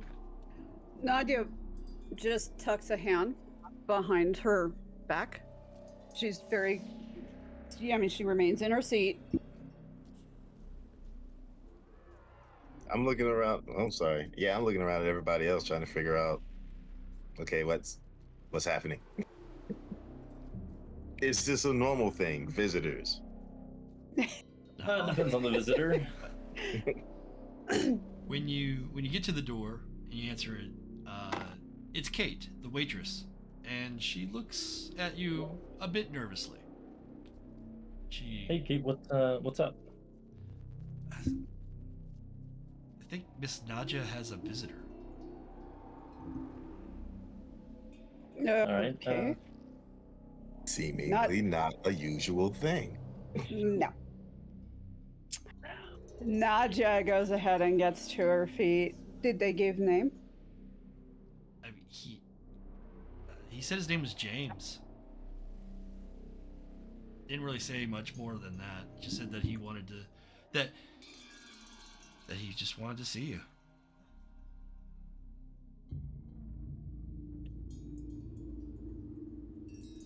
It's you go down first, or we can go down first, and then like sit somewhere else, and then there's like backup. I like that idea. Okay. So the four of you stream out of the office. Kate going back to the dining room. Sitting in one of the booths is a Korean gentleman, at least partially Korean, and he's just sitting there, and he looks up. And doesn't really. There's no recognition at this point.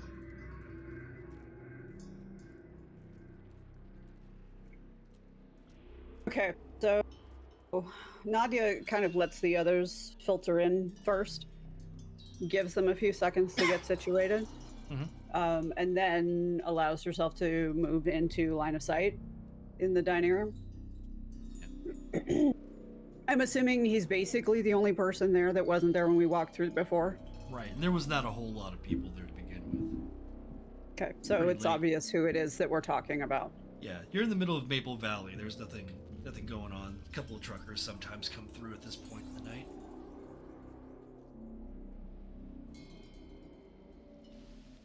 Can I help you? Oh, you're Nadja, right? Wow. Yeah, Parker was right. You are kind of intense looking. Well, so I'm James Sung Ho. I'm a friend of your friend Parker. She said I could come to you for help, maybe. That depends upon what kind of help you require. Parker sent you? Yeah. A friend of ours. Friend of hers, my boyfriend, Sam. There's no easy way to say it. I haven't seen him in like 2 weeks, and he hasn't responded to any of my calls or my texts. And I tried calling his work, and they said that he's not there. And Slow down. Would you like coffee? yeah, coffee would be good. I'm gonna wave at Kate, and I'm gonna slide into the booth opposite him. And I know everybody else can hear us, so I'm not even gonna worry about it.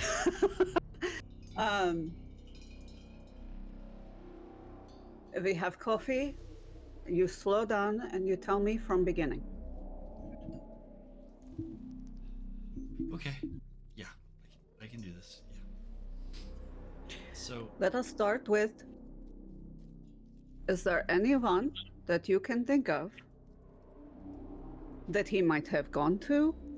Was there any trouble between you? Anything you can think of at all? So I met Sam like 6 months ago. Convention, right? And it's also where I met Parker. But Sam he really likes plants and helping nature, and he's, ever since I've known him, he's always had a green thumb. It's kind of been part of his thing. I mean, he's a great network engineer, and he's got some genius ideas about networking, but he really does enjoy cultivating, growing, and this the sort. And he's been trying to get me to help, and he's a part of this group that's called let me think. It's the Washington Restoration Network, and he spends a lot of his time volunteering and helping them with reforestation after wildfires, that sort of thing. And lately he's been spending a lot more time doing that. There's a recent project that he's been on, and I don't think it's anything dangerous or anything weird, but I've gotten the vibe from like some, from one of the guys that he's been working with. I just don't necessarily like the dude, but that doesn't mean that anything weird's going on. But it's been about 2 weeks and I haven't seen him. So maybe, after going to the cops, they were like, well, we didn't do anything, and got to his job, and they're like, we don't know anything. Parker suggested that, maybe you could help. She says that They you have also resources. activist group is sorry? possible. They are activist group. I mean, I don't know if they're activists. I mean, they work with the local government to help. Like recently, their big project is currently in the Salmon Creek Ravine. It's in the city. It's not like their normal wildfire issue out west, or east rather. But there was a fire last summer. They think maybe some homeless folks caused it or something. But lots of devastation to the local park. And so they've been working on removing dead trees and replanting, and just that whole project's been something that he's been really proud of. He thinks that they might be able to get some, growth going by next spring. But yeah, Parker said that you had resources, like that the police don't. She didn't really get into the Yes. details, but I don't. I just want to find Sam. Is best we don't talk about resources, but there is possibility. Okay. He never mentioned any troubles on the job or at work. Nothing unusual. I mean, again, sometimes he would, say that, it's, I don't know. I mean, he had some issues with Jacqueline once. I mean, but I don't know much about her. And I get a real bad vibe from Jeremiah, but that's just, not everybody gets along, Duh. Maybe nothing, maybe something. Vince loudly coughs and goes last name, last names.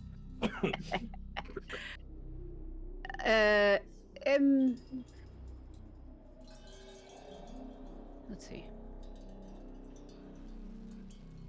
Wait 1 moment. I will be right back. Okay, yeah. And he kind of nervously sips at the coffee. Nadja goes back to the office, gets just a legal pad and a pen, comes back out.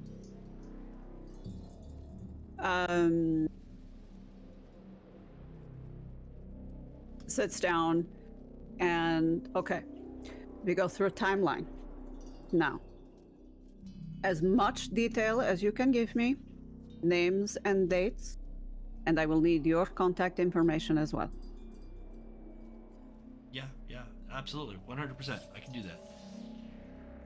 Yeah, but without saying, yeah, absolutely. Thank you.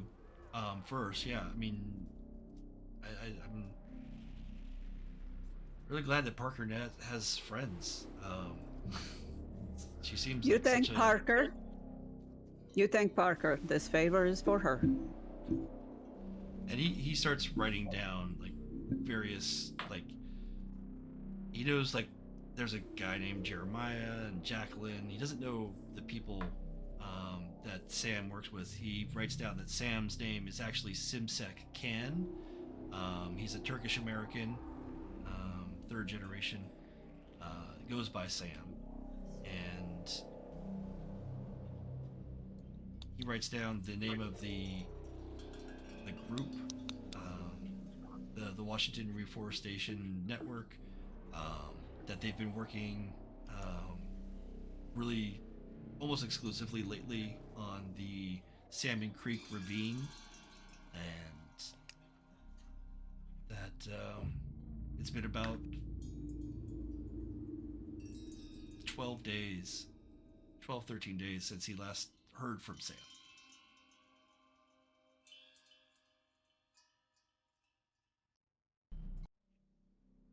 Beyond that, he doesn't, I mean, he lays out like the phone numbers and all that, but he doesn't have a whole lot more information than that. And the company that Sam works for. The company he works for is other than the reforestation network, his IT job. Right, is just just one of the local tech companies. He does networking for him, but he doesn't, there's not really a name. There's a name, I don't have the name yet. Okay, that's fair. Yeah. I'll just write down local tech company for now. Mm.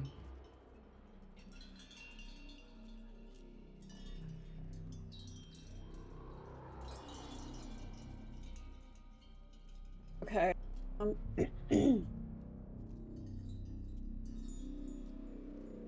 So,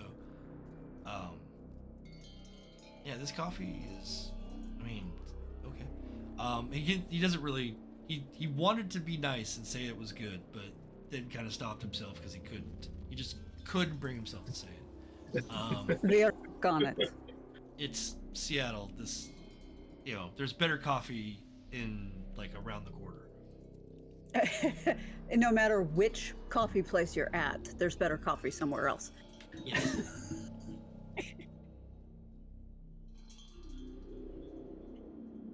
But with that, James kind of finalizes the things. Like, is there any other questions you have for me? Or, I mean, I don't know what you guys are thinking.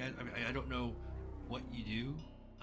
I'm assuming you're some sort of private investigator, which is kind of cool. That's, it's very Hollywood of you. But if you could find Sam... It's close enough. I will make no promises, but I will look into it. How much would I owe you? Like, I mean, there's no real... I don't know what you guys charge. So she kind of leans forward on the table and, makes eye contact. You owe Parker. Right. I do not exist. Oh, okay. I don't know what that means. Is good enough. I will be in touch if I have any information to give you.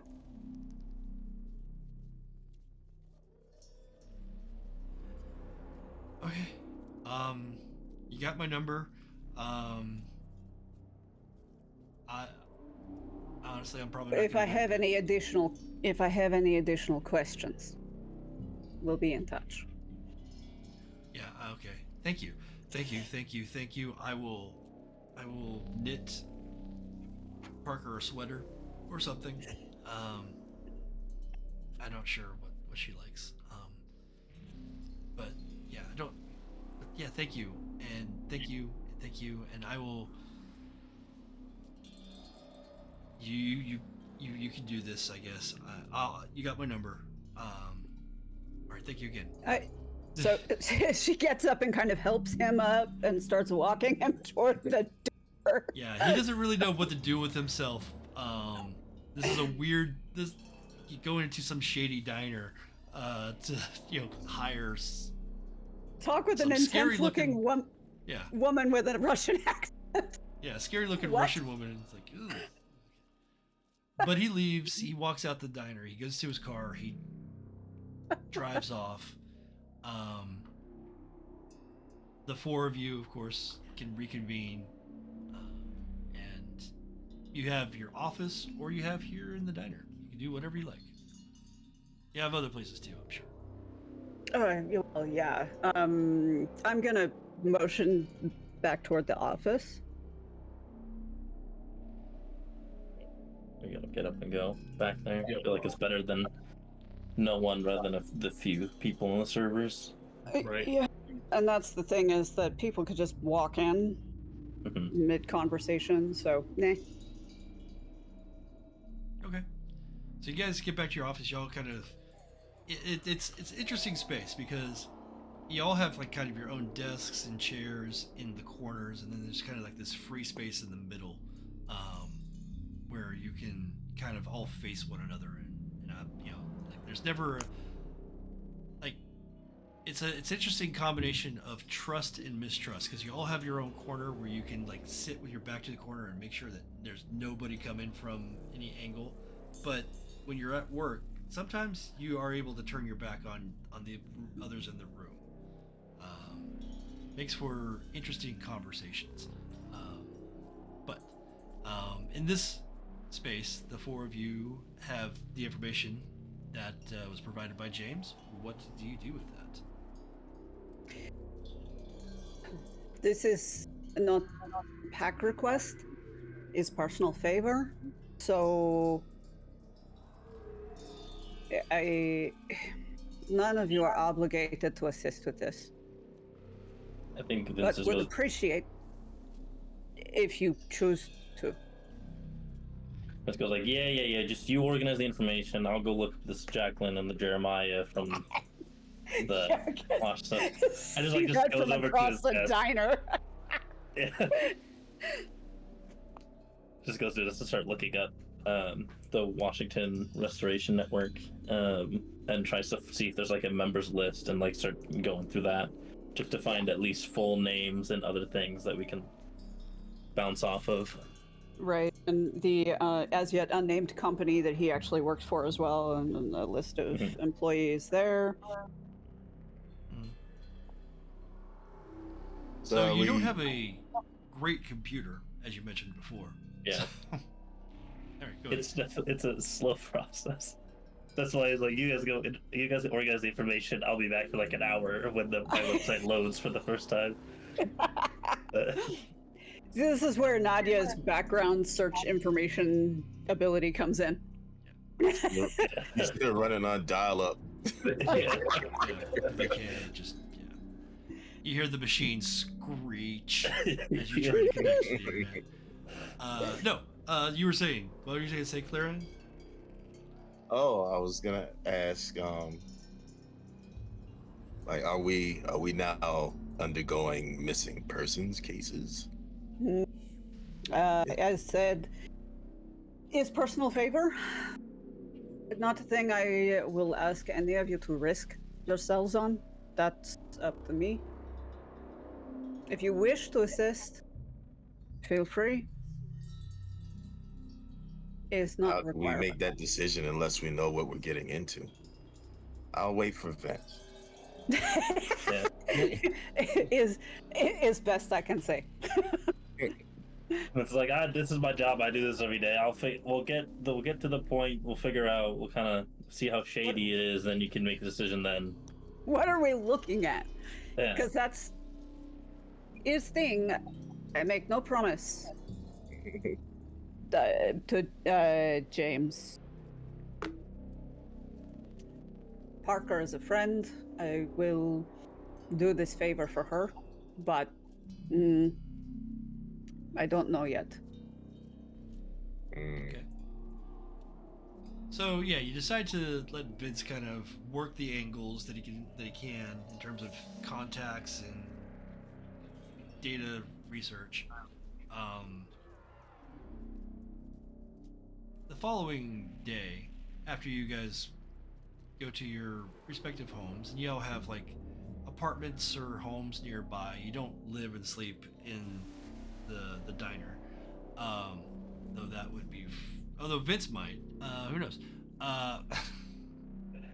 Like it's like whenever the search goes a little bit too late in the night, he's just kind of like and goes over to the couch and pulls one of the trench coats over him. But other than that, also has the apartment. Yeah, as one of the few persons with an actual day job.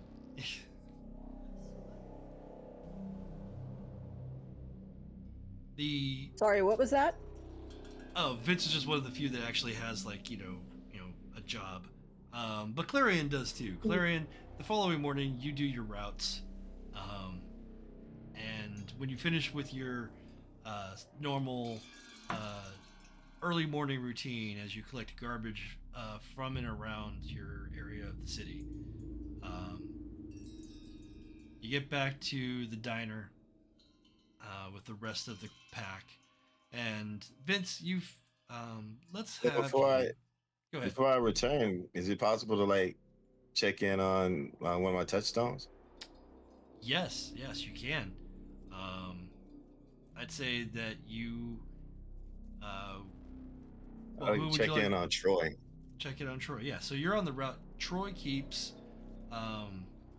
some of his own personal possessions nearby, and on the route you hook up with the kid. He's like, "So, any new mysteries today? What you got going on?" Uh, I'm not sure what mysteries you think I'm picking up along the route here, but I can tell you this much. Miss Johnson on 13 has some pretty suspicious looking body shaped bags. But I'm not asking any questions. I just do my job. I don't need any trouble, you know what I mean? You want me to keep an eye on her? Like, make sure that she doesn't do anything? You think she's making zombies? I don't think you make those anymore. That's in the movies, kid. This don't let it go to your head. But what I would recommend you do is, and maybe come by, later this week. We can actually have a hot meal and talk about, what you plan on doing for the upcoming winter months, because it's gonna get cold. Well, I mean, it's actually early spring. It's getting warmer. I mean, I got this cool jacket from the radio. They did like a little jacket thing. Donations. They gave out jackets. Denim. You like denim? I know that. I mean, it's durable. That's the thing. They had a lot to choose from. They had a bunch of that like North Face bullshit. I don't need that. So what you been up to? What you been up to today? I mean, it's been a busy one for me, but I'm done now. I mean, it's Saturday, so no school, just kicking back. All right. Well, you want to do anything later? I'm free at the moment. I might be getting tied up a little later. We'll see. I mean, maybe you could show me how to do that trick that you're talking about on skateboard. The one with the disappearing fingers, or the one? What are you talking about? I don't know. I mean, I've got all sorts of things to do, and hey, if you got something to show me on the skateboard, that'd be cool. Hey, if you could tell me, is Bigfoot real? That'd be good too. I think maybe... I'll tell you this, and you didn't hear it from me. Okay. But he stinks like high hell. That's all I gotta say about that. Anything beyond that, I'm gonna have to disappear you. 10-4. Yeah. It's not play out here in these streets, but you already know that. But look, tell you what, I'll swing back by tomorrow, and maybe we can go pick up something to eat. How's that? Okay. Yeah, absolutely. Sounds fun. Well, yeah. Then we can talk Chicken more and about waffles. aliens. That's my thing. You can get what you want, but chicken and waffles. All right. See Take you care, around. Troy. I'll see you later. Okay. Yeah. Thank you. And have a good day. I hope to. When you leave. All right. I head to the diner. When you leave, I'm gonna have you also give me. Let's see.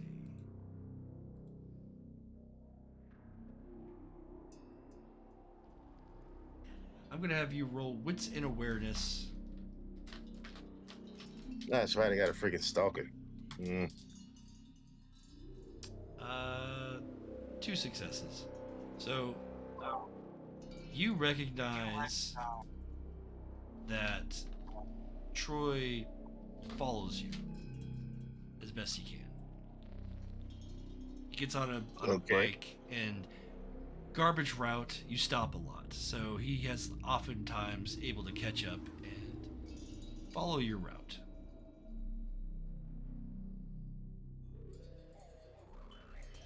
So is he following me now? Yeah, follows you. Oh.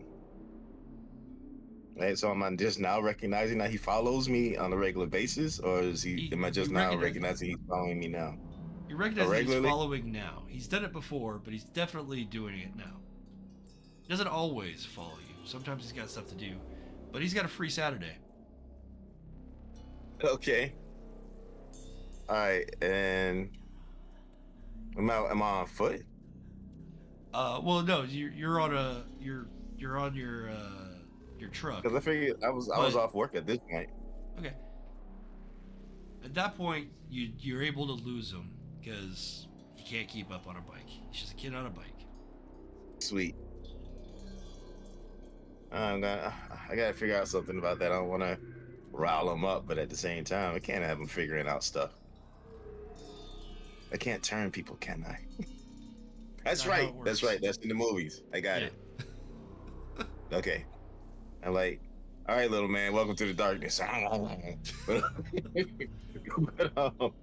right. So I'm gonna head to the diner with this information. I'll figure out what I can do with him later. Yeah. So having that scene with your touchstone actually will have your rage go down even further. So you are at 1 rage instead of 2. Sam's rage. Okay. Okay. You get back to the diner. What about the other 3? Yeah. What are you guys? Nadja would like to call Parker and just verify that James really came through her. Mm-hmm. And get her take on the sort of disconnected narrative that James had. Yeah. You give her a call, or do you go to her? Phone call. Phone call. Okay. Yeah, she picks up. She almost never not answers. And she's like, "Yeah, what's up?" Whoa. Let me try that again. Parker, did you send a young man my direction recently? Yeah, I know I should have probably called first. I'm sorry, but James is really worried about Sam, and we've been friends for a while, and sometimes we hang out, watch movies together. They're more into each other than me, so I just I'm the third wheel. How far do you want me to chase this? I mean, I think if Sam's missing or in danger or in trouble, I mean, I don't know all the details, but I just know that, you've always had a good knack for finding things out and helping people or being helpful. Well, it will depend on what trouble he has gotten himself into, if it's trouble. I hope it's not. It's possible he simply dropped out. Wanted to change things. People do that. Maybe. I mean, he's been a pretty happy guy. I mean, everything I've known about him, he just really loves James and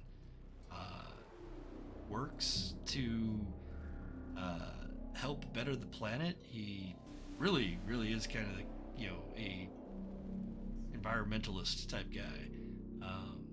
So Is your impression then that probably is trouble? I mean, I don't see why he would just disappear. There was no... I never saw any, foul play type stuff, so I don't know. All right, well, I can make no promises, but I will do what I can. I know. I just thought, James was really worried, and I'm kind of worried too. I probably... I should have called first. I'm sorry, I should have called.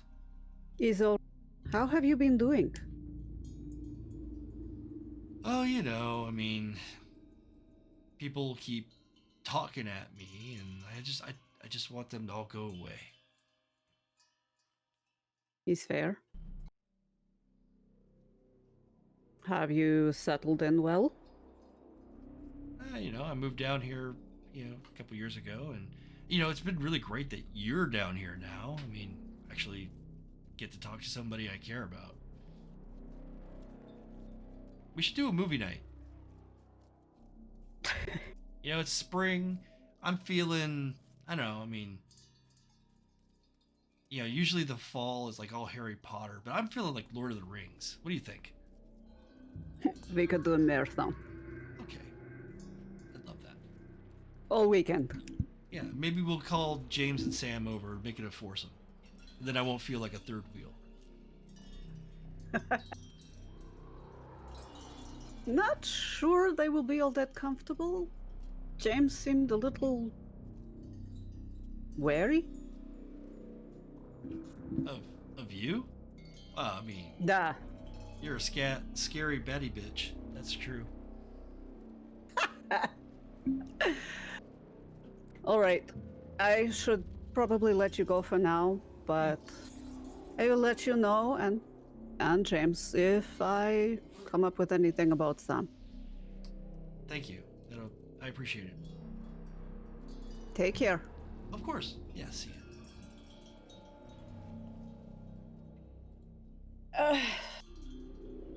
Well, I think we'll at let that you, point, not. enjoy the benefits of lowering your rage as you touch base with someone you care about. I don't know how far that'll go, though. She's starting to get a little upset about this kid. Sounds like he was a pretty good guy. Also an eco warrior of some stripe. She's starting to have some suspicions that he either discovered or ran across something that got him in trouble. But those are just baseless suspicions right now, so she's got nothing really to present to anybody. But she will head to the diner to just kind of like let Vince and the others know that she talked with Parker and that, yeah, at least that much of the story holds water.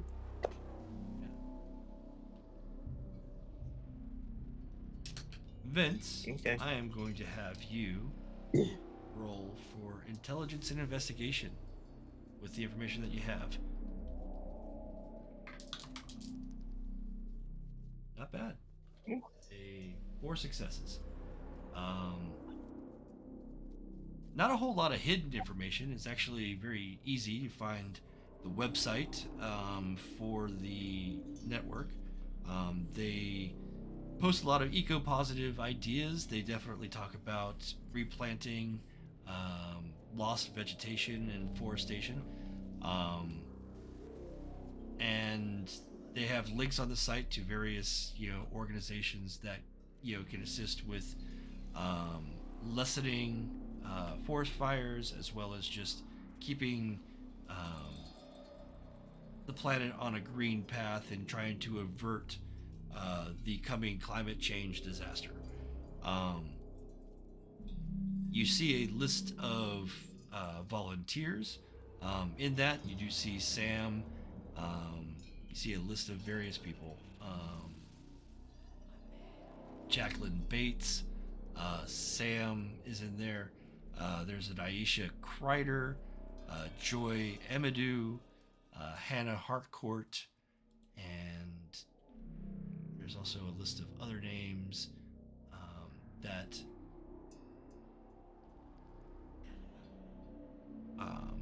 one name that comes up quite often is Jeremiah Pugh. Jeremiah is kind of the centralized individual, the kind of the face of the project, the one that whenever you see like an article, it's him that's usually interfacing with media or local officials and organizing work with the government and their nonprofit.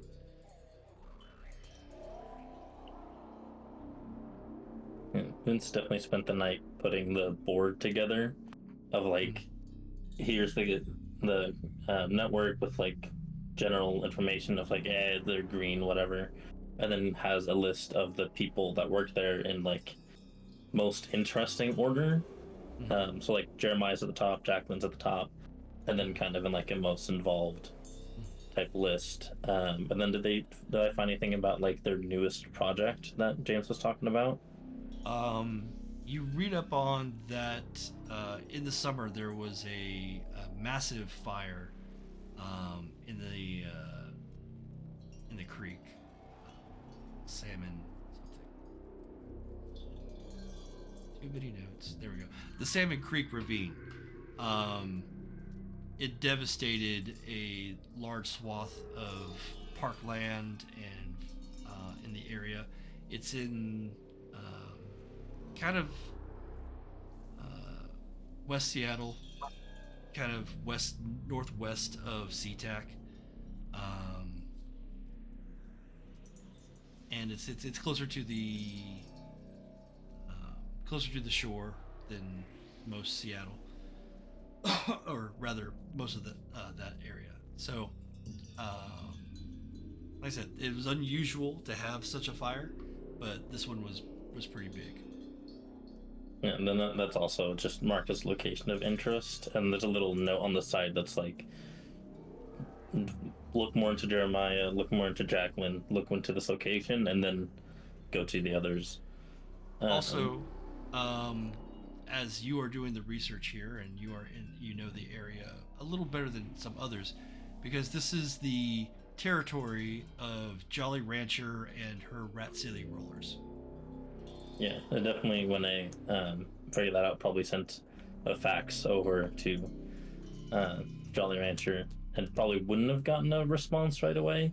So probably something that's like later in the day.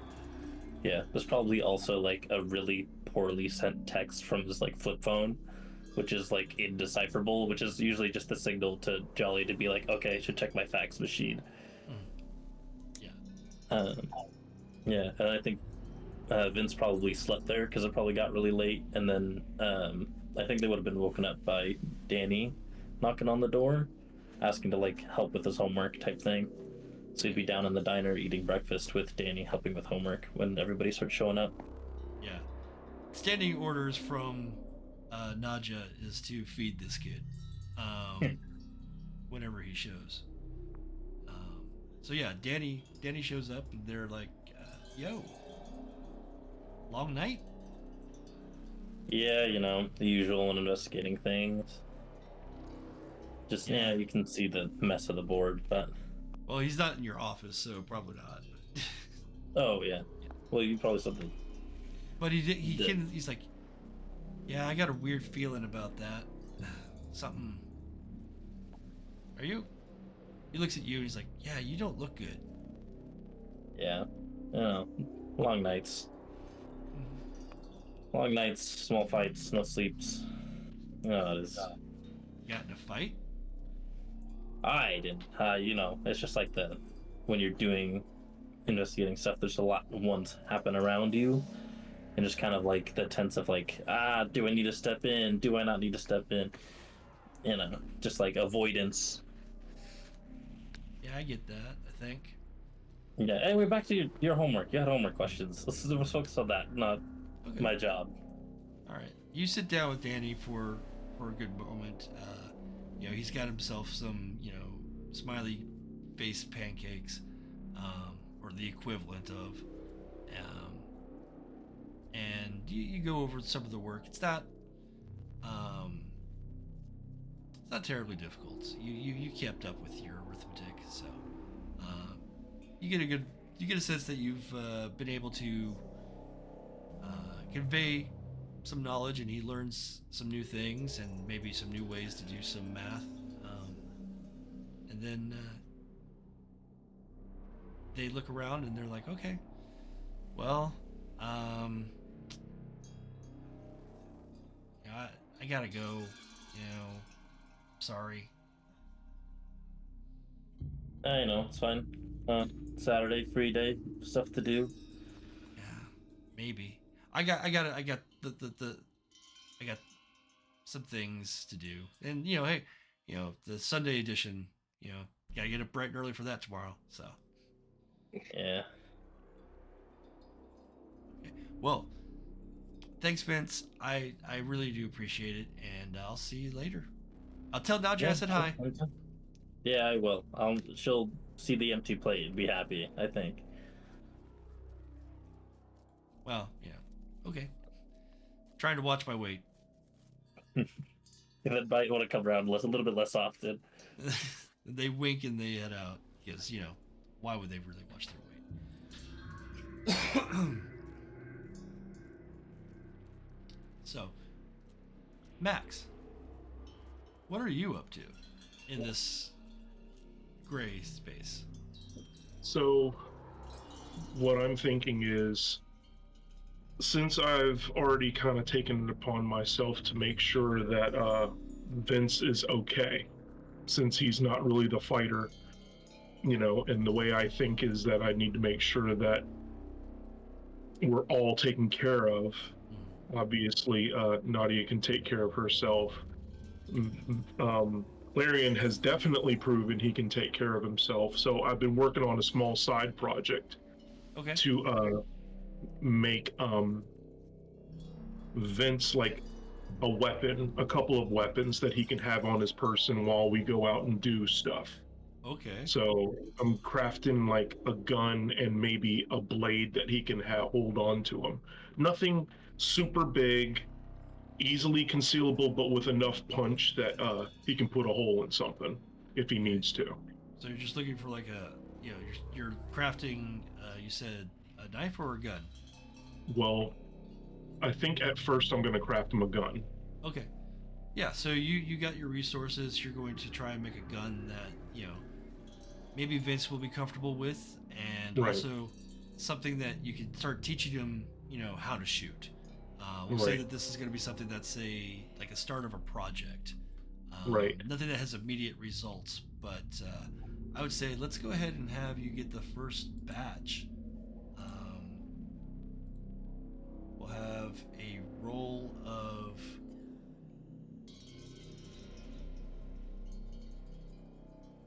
I'm going to say this is intelligence and craft with your weaponsmithing, so it's a 4-die dice pool. Wow, look at that. 3 successes. Okay, good start. I will make a note. Okay.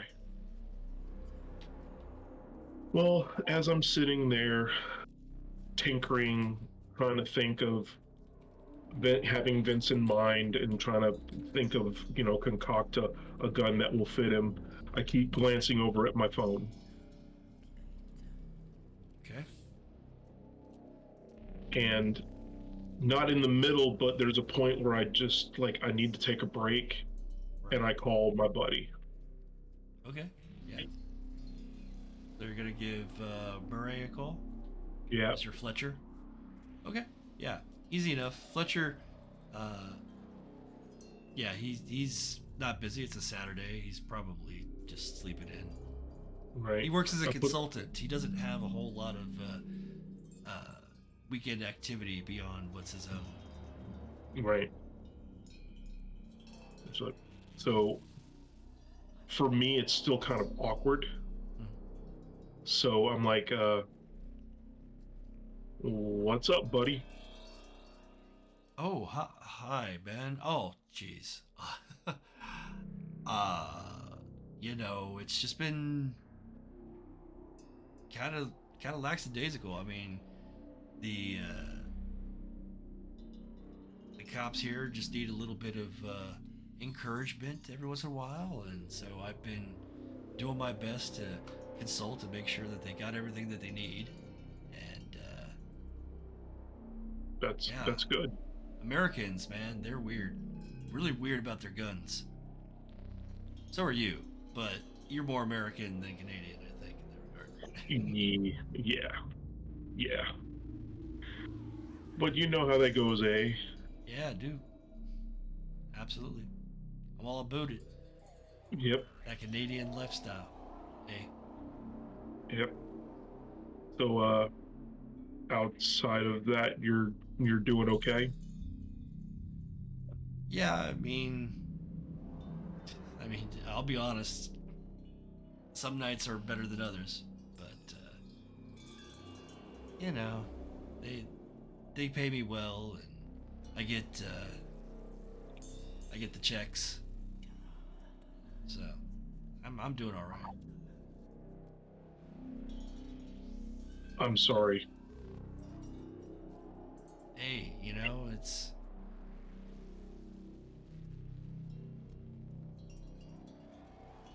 gonna be okay. It's been a while, and I think I'm still getting better. If you need anything, brother, you give me a call. In a minute.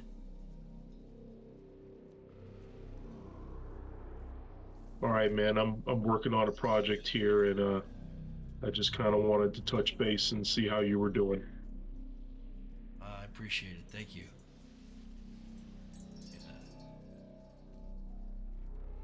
Yeah, it's we should hang out soon. Maybe Yeah. go bowling. Remember going bowling? I haven't been bowling in years. Oh, I remember us all going bowling. I still have the ball that we made. You know, like it was the, you know, we were doing that league, and Yeah. like, hey, you finish the league, you make your, you know, we'll make you a ball. Still got that. I still got the picture. Yeah. Well. Anyway, thanks for the call. I'm sure you're busy. I got a lawn to, you know, mow. I don't know why, but they make us mow our yards out here. Yeah, and I got a gun to be all fix, pretty and green. Use all that water. Anyway. All right, man. Yeah, thanks. You have a good night. Yeah. You bye. too, dude. Bye. And I hang up the phone. Yeah. And I just kind of, I rub my face and touch my nose, and I bury myself in working on the gun again. Mm-hmm. It's at this point in the day, after you've all kind of had that chance to breathe and relax and return to your status quo after such a harrowing and exciting build-up, that you all find yourselves at the diner. You all find your own spaces in the office, and like I said, there's moments when none of you are looking at one another in your individual corners, but this is now a time for the four of you to kind of figure out what the next move is. The floor is yours. As people start to come in, I'll kind of like motion like, hey guys, found some stuff, nothing really interesting, but some leads we could follow. Found the rest of the names of those people so we can figure out where they are, and then there's also just that location they mentioned. It's kind of really it to look into. Okay. So I guess we're doing this then. Yeah, so far it seems pretty just above board type stuff. Just a network that's focusing on reforestation. Yeah, there's one of the people that he mentioned is just kind of like the face for everything. But other than that, nothing really interesting about him. Like, you know, when like somebody has to go and do interviews for the nonprofit, it's like this guy. Yeah, and then we have Bates was Jacqueline's last name. Yeah, it's just nothing too interesting and like suspicious so far. So need a little bit more digging. Is it not possible that this gentleman could have simply wanted to disappear? I spoke with Parker. She also knows him as a friend. And she says she thought he seemed quite happy with his life. Is, in her opinion, unlikely he would choose simply to disappear?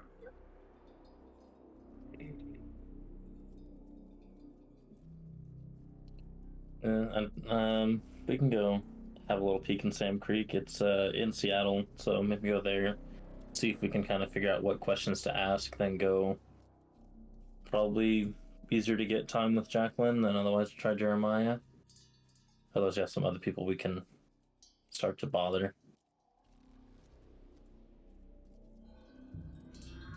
So Jacqueline or Jeremiah? Well, I wonder about some of his other co-workers. See more boots on the ground?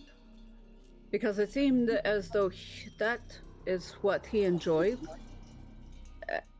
Direct involvement, not the paperwork and playing FaceTime in front of television.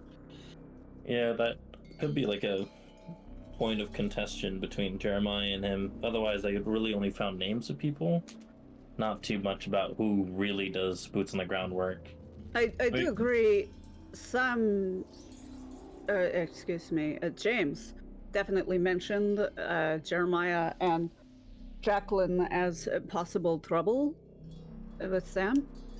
Yeah, really, if we want to get like who tends to work more and who's more just paperwork, we could bug one of the other people first. But I'd say we check out location, see if there's anything weird there, and then go bother the main two.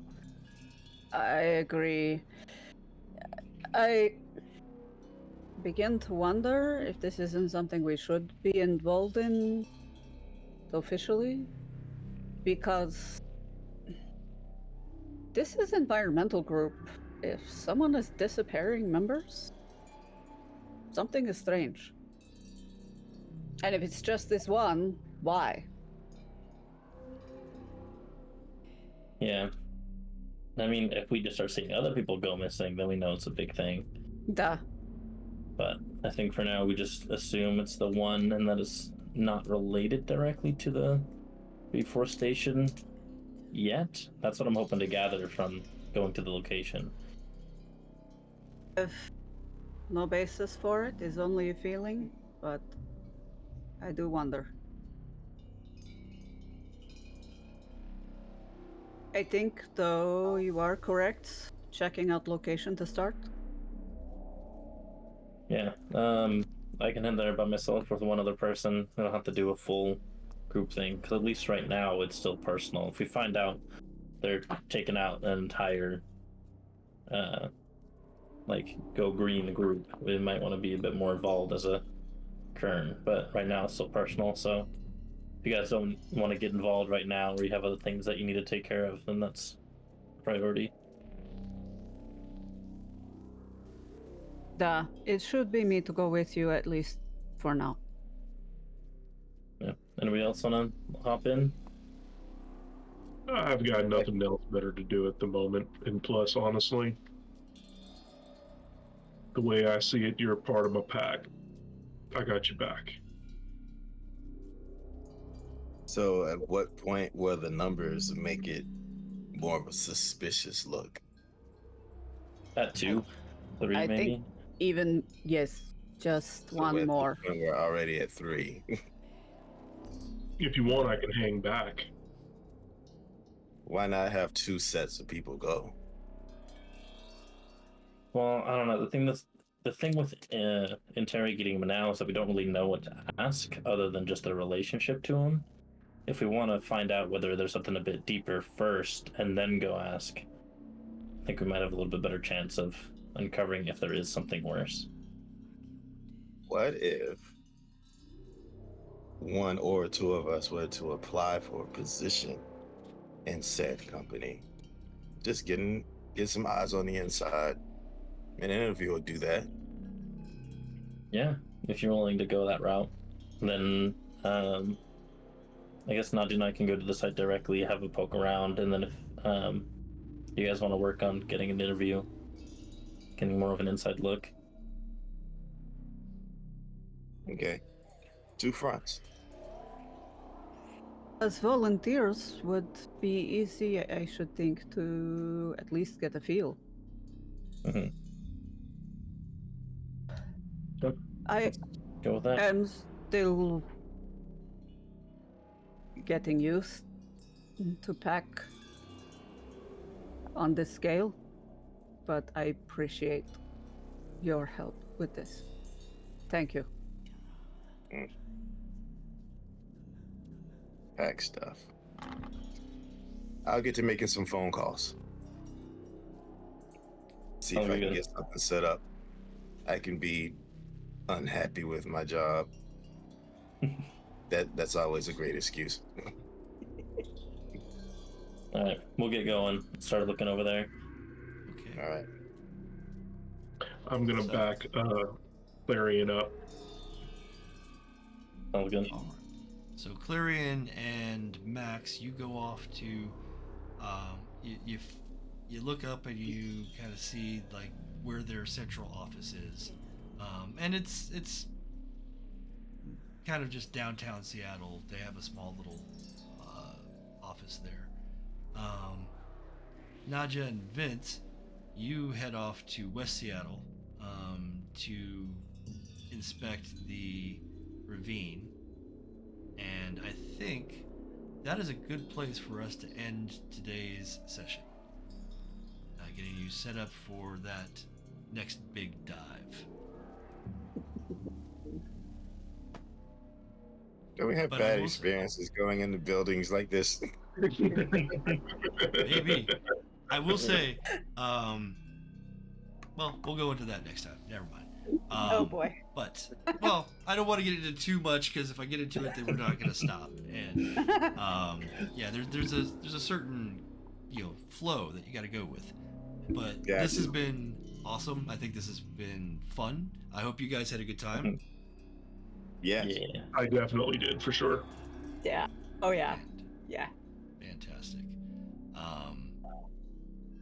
I really wanted to start you guys off with killing a vampire. I don't know why. Hey, you know what?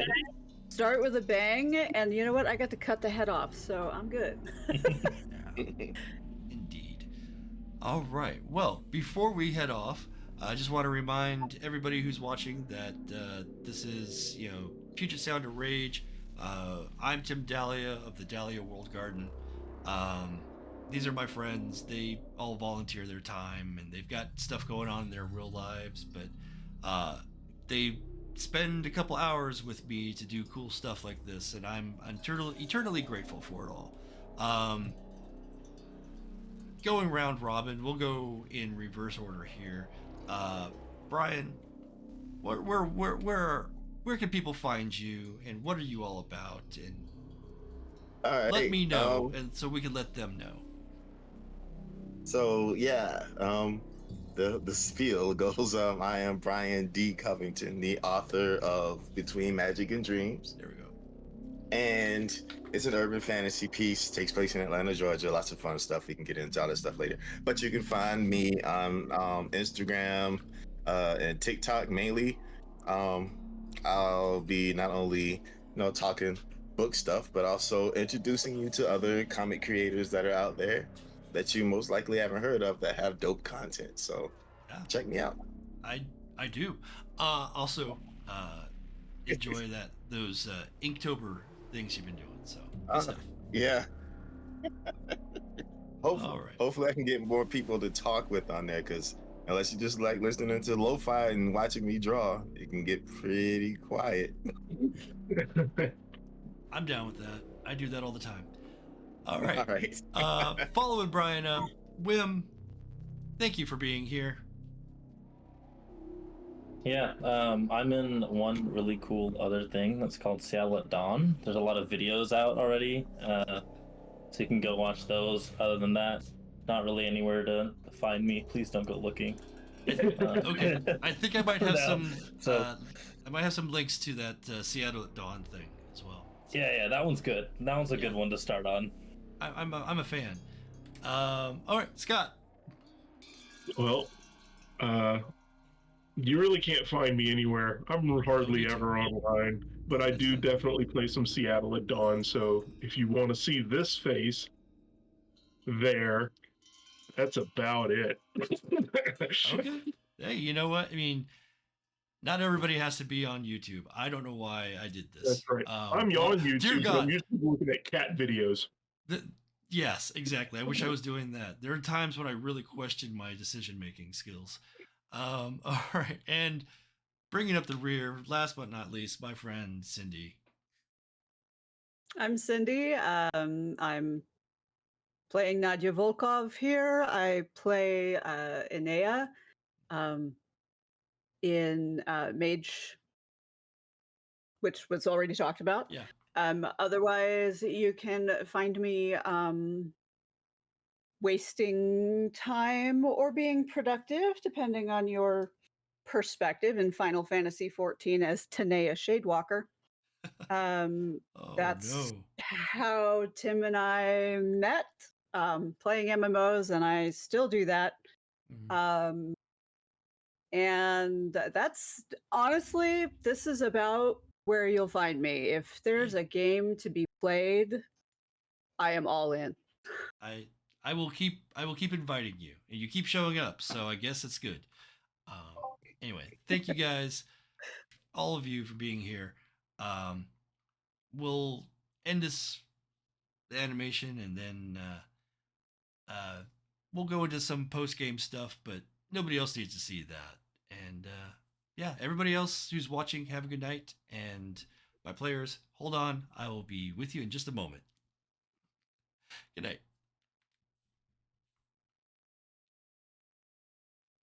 Okay, guys. I think that's pretty much all that we have going on here. I think we should award some experience points. So,